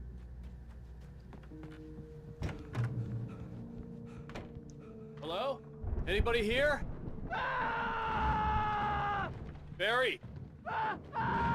No! Danny, you're not... Please! The front door was locked. What are you... No! Don't! I'm sorry!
I know you. You were in jail the other day. I went to the farm again for the moonshine, you know? It makes you see. They're not gonna miss it. They're in the loony bin. But my buddy, Danny, I lost him. Something's gone wrong with him. It's not him. Like a real bad follow-up to a real good movie. The best friend's suddenly the bad guy. Who wrote this crap anyway?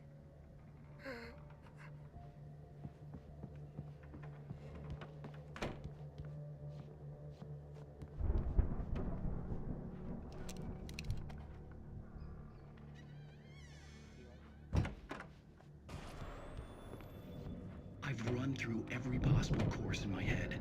If I continue like the Dark Presence wants me to, the story I'm writing won't save Alice. It's a horror story, and it's going to kill her, and me, and everybody in this town. No one will survive. Darkness will consume everything. This is what it's wanted all along. It will be free, unstoppable. It used Alice to get to me, dangled her in front of me to keep me going. It was never going to release her. I'm going to change this. I'll escape. I've written myself into the story. I'm now the protagonist. This feels like a terrible risk, but it's the only way to save Alice. I'll be bound by the events of the story just as much as anyone else who's been woven into it. The story must stay true for this to work. There have to be victims along the way, near escapes, cliffhangers. In a horror story, it can't be certain that the hero will succeed or even survive. He almost has to die. I'll write my own escape into the story next. I need help. Zane's going to be the one who'll help me. I'll make it happen.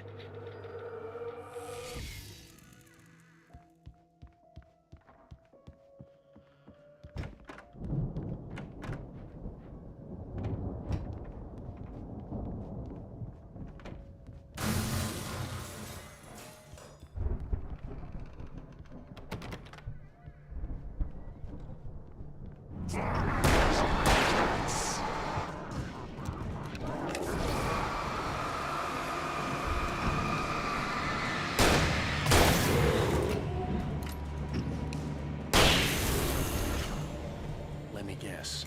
Danny, huh?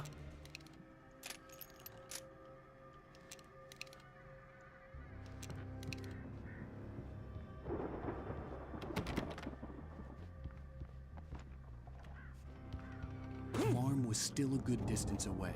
I'd need a car to get there fast.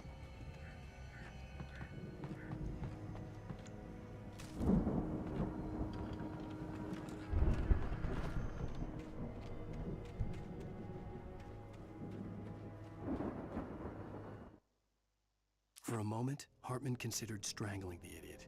Mott was mean-spirited, but easily manipulated, an emotional infant who lived for his approval. Wake, by contrast, was a far more difficult subject. Mott had given him too much leash. In 2 days,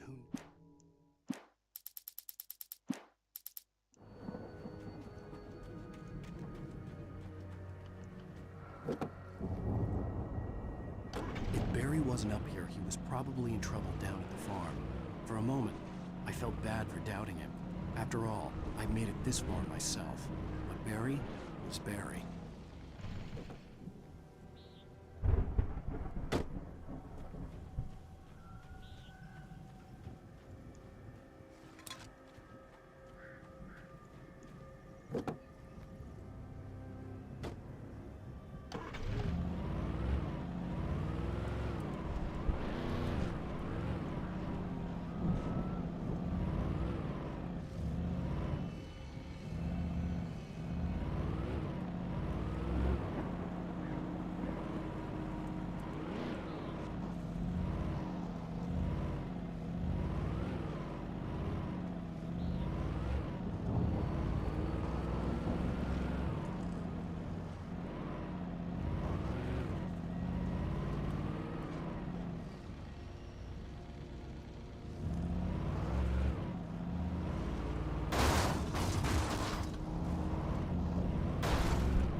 Well, as I'm sure everyone's noticed, that storm we all felt coming is finally here. The boys at the Weather Service reckon it'll last until morning at the very least. Pertaining to that, let me read that missing persons alert again. The Sheriff's Department's still looking for a Caucasian woman, 30 years old, slim and blonde with blue eyes. She may be lost in the woods, and it's possible she's been injured in a car accident. If you see her, please make sure you get her indoors and call the sheriff. It's bad weather to be caught out in, so if you see someone in the area who maybe looks a little confused, give him a hand, all right? This is Pat Maine on KBF FM.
I'd known the brothers used to be some kind of rock stars, but it hadn't really sunk in until I saw the stage.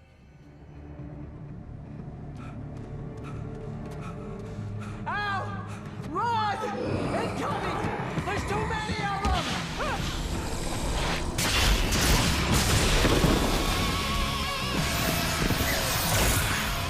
God damn!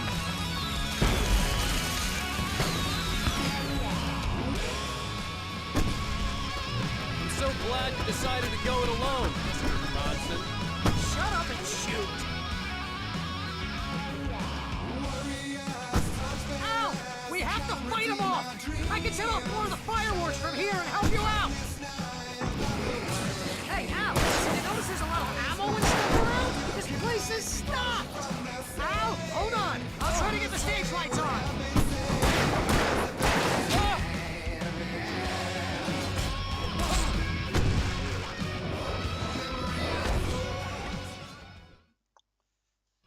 I'm so glad you decided to go it alone, Mr. Bronson.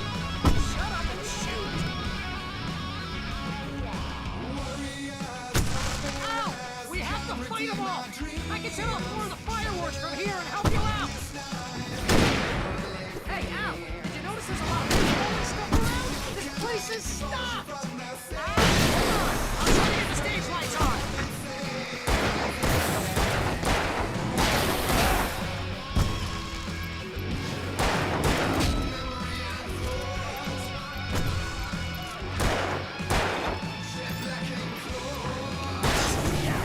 Here we go! Harry Wheeler to the rescue! No, damn it! Not your turn of the century,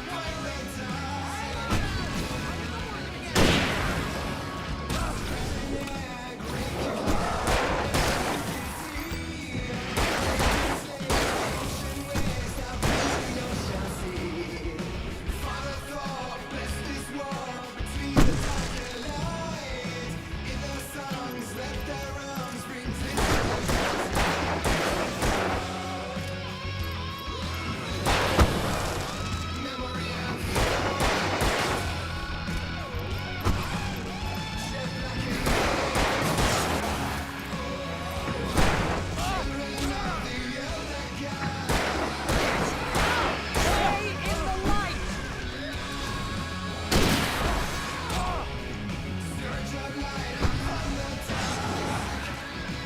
No, no, no! Why do you keep doing this to me? Please, please, please!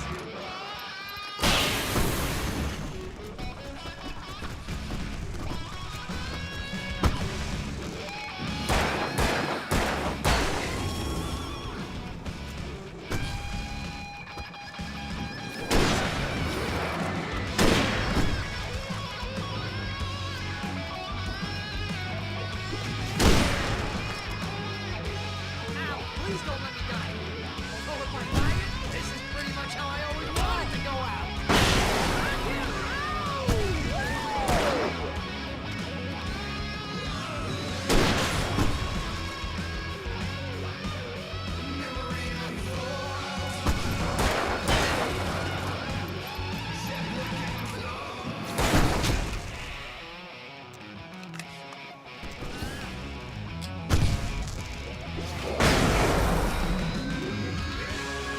There! Back in the game! Yes!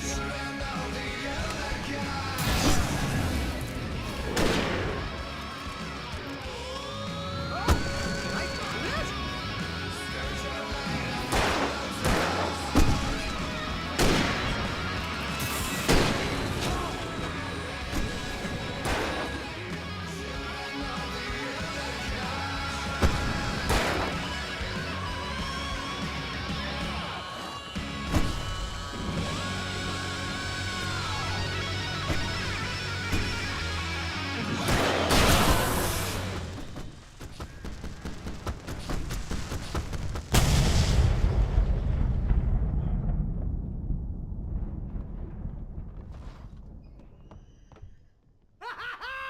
That was awesome!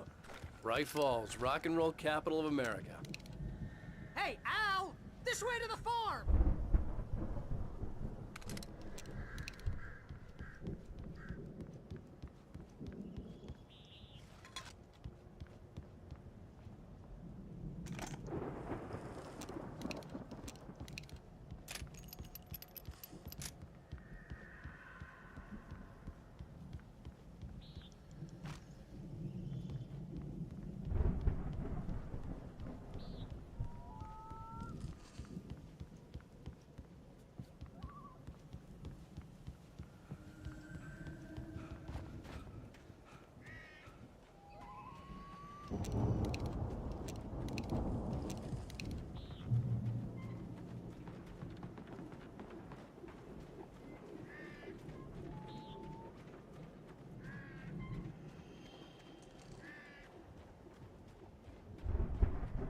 See, bestseller? No reason to worry. Your cutout's good as new, right where I left it. I'll come back for it once we have the place secured. Yeah, that's been my biggest worry all this time. We need to get this thing moved out of the way. This is as far as I got before they ambushed me.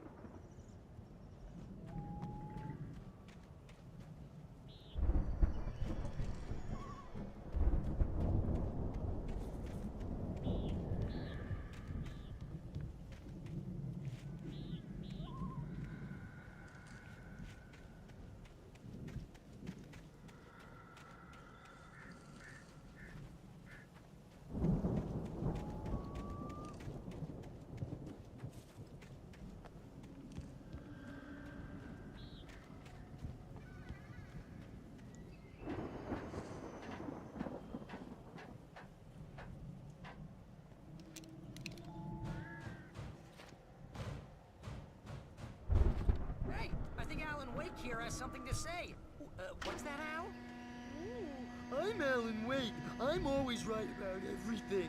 And if I don't get my way, I'm sulk all day long. I'm always intense and moody. It makes me very attractive and mysterious. Right now, I'm just standing here because I need my best friend Barry to carry me. But that's okay. I can just take him for granted. I think I see what you did there. Yeah, it was pretty good. You want me to do my imitation of Barry Wheeler? No? Thought so. Wow! You look at that thing, Al! They really went all out with this Viking crap, didn't they? Look at all this stuff.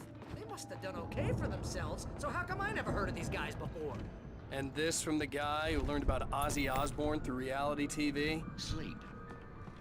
We all spend a Oh, third of our night dreams in springs. soft embrace, Man, somewhere brings between back memories. fantasy and Hey, oblivion. remember when I got you that gig? Your dreams first have a way real of writing forcing job. What got themselves you into started? life. Was this one of your episodes? In night springs. Tonight's episode, The Dream of Dreams. That's by someone else. We join Mr. Jones seeks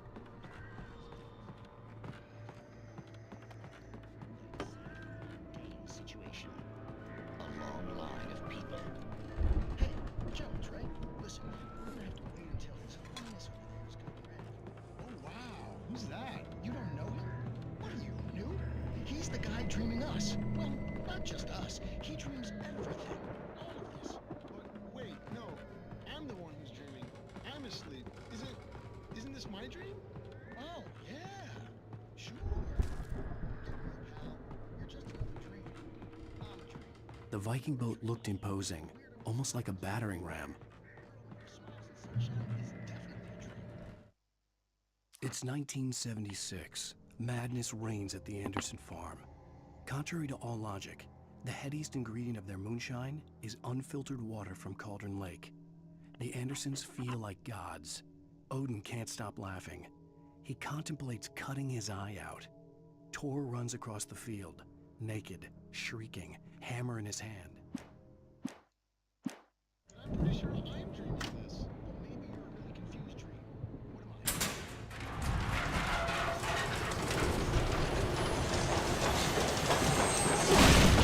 Oh, good going, Al!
I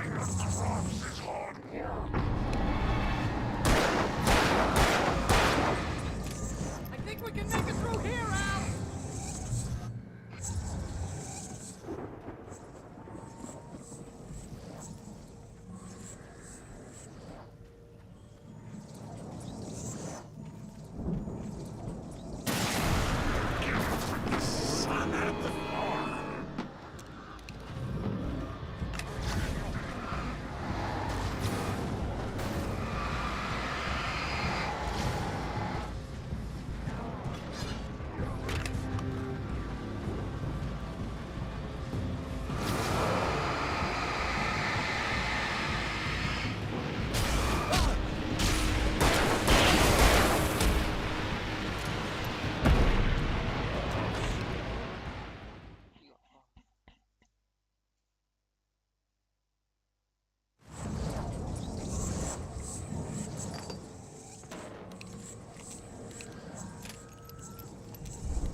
More of you?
Wow! Those geezers had quite a production going on. Ooh, you know what, Al? If we make it through this alive, I'm gonna start representing them. Yep, sell this stuff online, maybe get a reality show going, release a new single. Good luck with that, pal. Hey, you find us a way out here, okay? I'm gonna take a closer look at this stuff.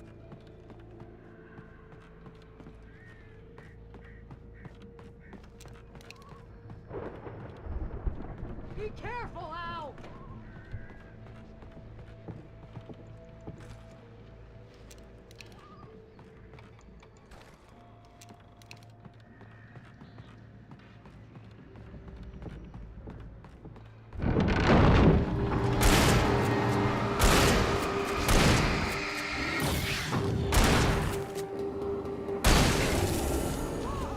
You okay, keep your eyes open, okay?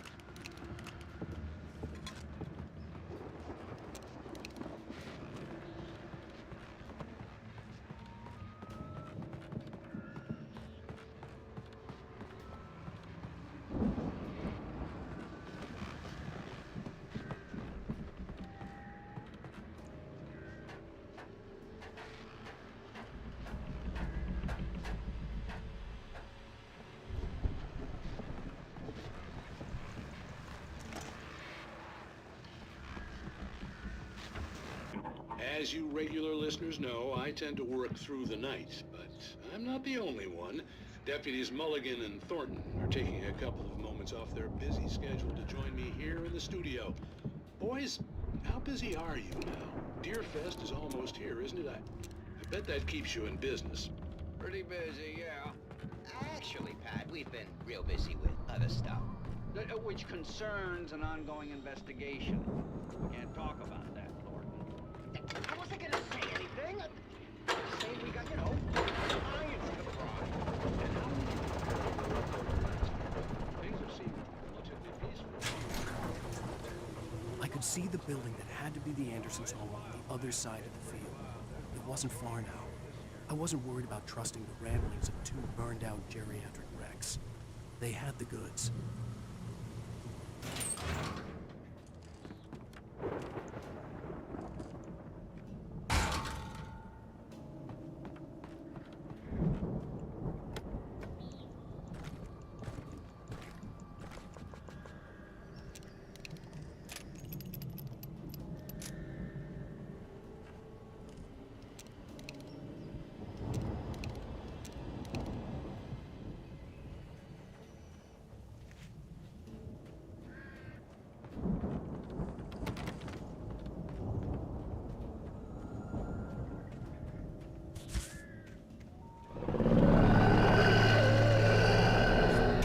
Kidding me.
Al?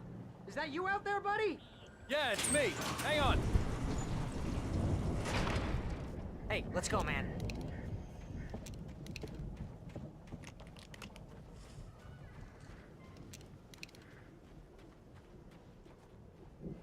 I think we're gonna have to work together to open this gate, Al. Looks pretty heavy. Ah! Hey, I think think that's the farm on the other side of the field. We're almost there. This farm is a crazy place for crazy people. We should feel right at home then.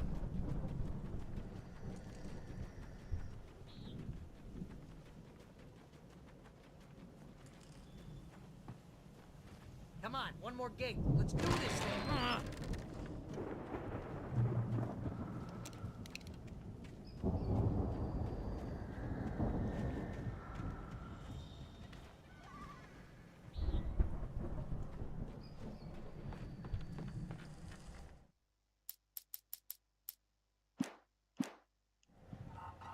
The lights are out. I guess we better check the fuse box. The power downstairs was out, but I was sure I could fix that at the fuse box.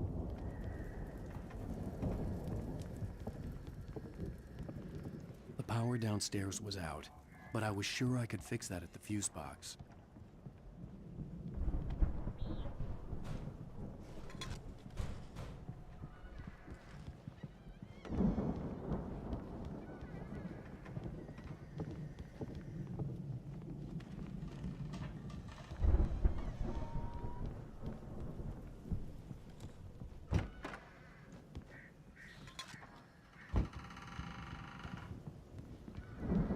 You know, this place looks kind of lived in. I thought the Andersons were in the booby hatch. Again, Alice's screams rang in the stillness of the night. I saw myself run toward the cabin, flashlight in my hand. I followed my past self. I was an out-of-body observer, a time traveler in a crazy drunken dream. This was the beginning. The night Alice had disappeared. The mystery of what had happened during the missing week was about to reveal itself.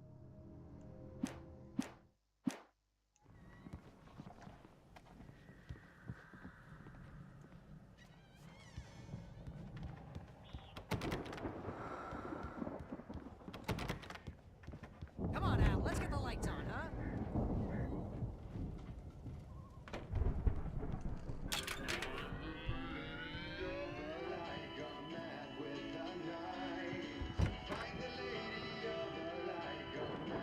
Can you hear that, Al? Music? Of course. We need to find where it's coming from. That's the message the Andersons talked about. That's the whole reason we're here. Lady of the Light?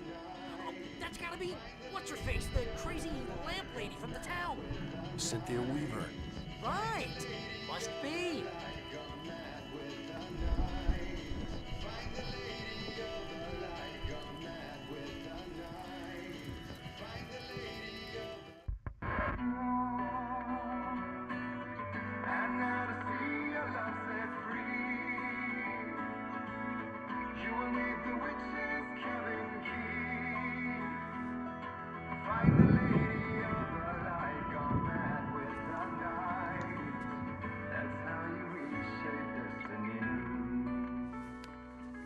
Okay. We need to find Cynthia Weaver. We'll stay here for the night and head back to town as soon as it gets light. Hey, Al. Lots of hours before dawn. Might as well get some rest. And by rest, I mean drunk. Come on, Barry, this is... Yeah, what the hell?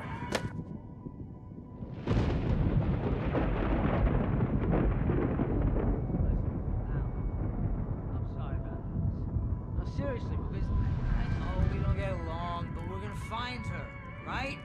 Even though you're a crazy bastard, I'm gonna stick by you, no matter what, ever, Al. Sure, like a brother. I'm a writer, goddammit. Correct. If I just wanted to, I could write 10 books a year. And they'd be the best books that year. No, you couldn't. That's right, I couldn't. But I could, because I'm a writer. What? What do they put in this stuff? I feel like my brain is coming out of my nose.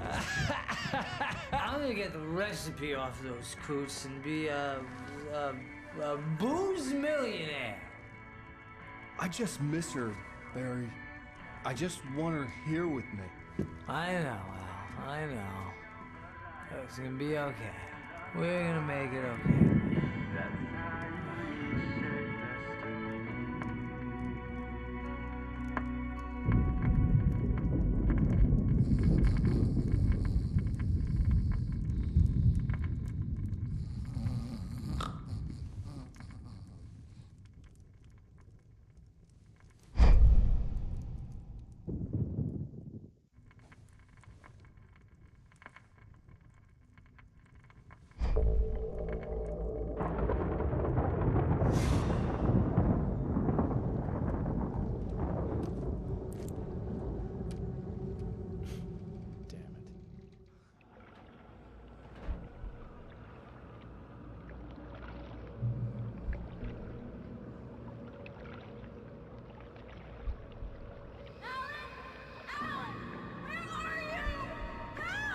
Alice, I'm coming.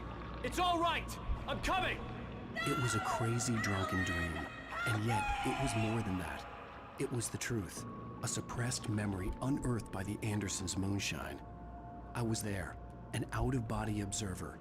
This was the night Alice and I had arrived at Bright Falls, the night Alice had disappeared. I had a chance to find out what had happened. I remembered being surprised to see the cabin dark. Alice would have never turned the lights off.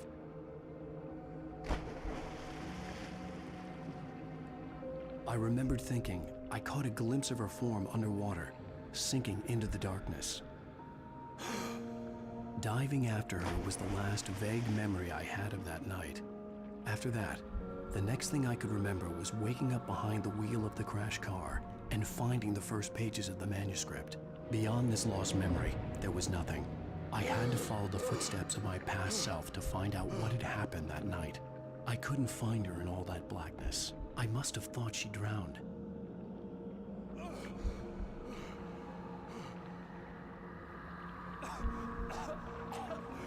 Alice! Jagger had Alice, and so she had me. Alice!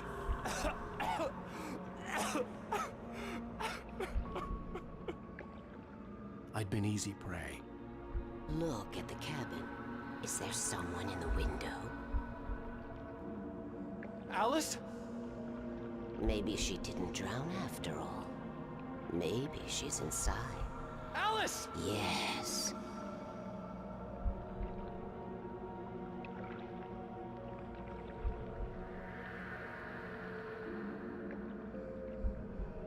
The dark presence had touched me. She had dug her nails into my brain and used me, made me her puppet.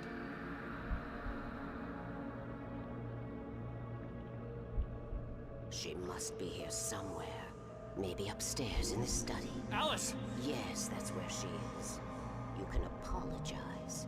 Alice! You'll laugh at the whole thing together and put it Alice? behind you. She's not here. You were foolish to think so. No, she's dead. She drowned. No, no, no! It's your fault your wife is dead. You are guilty. All she wanted was to help you right. You killed her. Ah! Oh, hush. There's still hope. Cauldron Lake is a special place.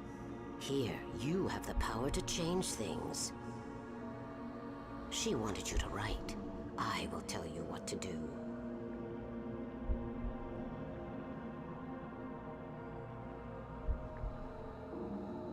You can write her back. The story will come true, and all will be well again. She had Alice, and the manuscript was the ransom for her.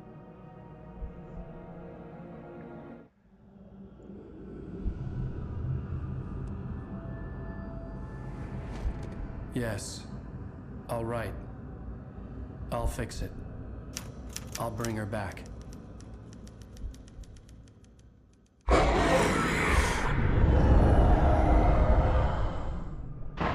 No. I wrote it. I remembered it all now. In the dark, I'd written for days, a week, almost a complete manuscript of a novel entitled Departure. Jagger had been my editor, whispering in my ear, making sure that the unfolding story would make her more and more powerful. I thought I was saving Alice. Even with the cobweb she put in my head, some part of me had been aware enough to write my escape into the story, to bring a light into the cabin to release me before I could finish, to interrupt the horror story before the ending, where darkness consumed everything and everyone. Zane was weak and far away, but I had written him into the story, and his light had been enough to set me free. It isn't here now. I'm here because it was written. I brought the light to set you free. You must hurry. It will know I'm here. It will be back soon. It stole the skin of my barber a long time ago. She looks so old.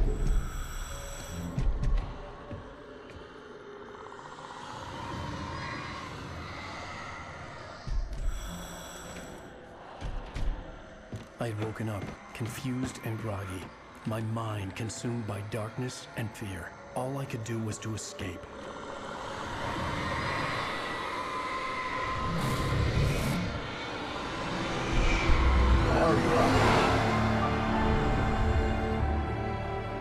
The week spent in the cabin had taken its toll. I was barely conscious and fading fast. It had to have cost Zane terribly, thrown him even deeper into whatever dark place he now haunted. But he had managed to weaken the dark presence, kept me safe that night.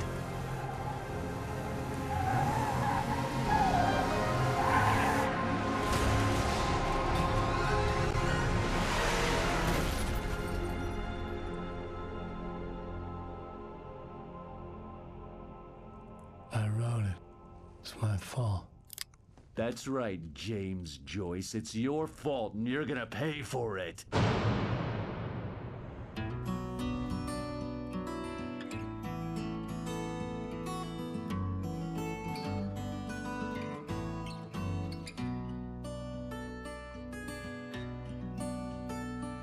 There's an old town road with mystery of Tom Poe and his muse, and a magic lake which can... Previously on Alan Wake, under the influence of the dark presence, I wrote a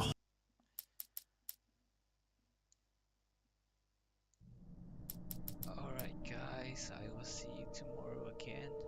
Thank you for watching. Bye bye. See you again tomorrow. Adios.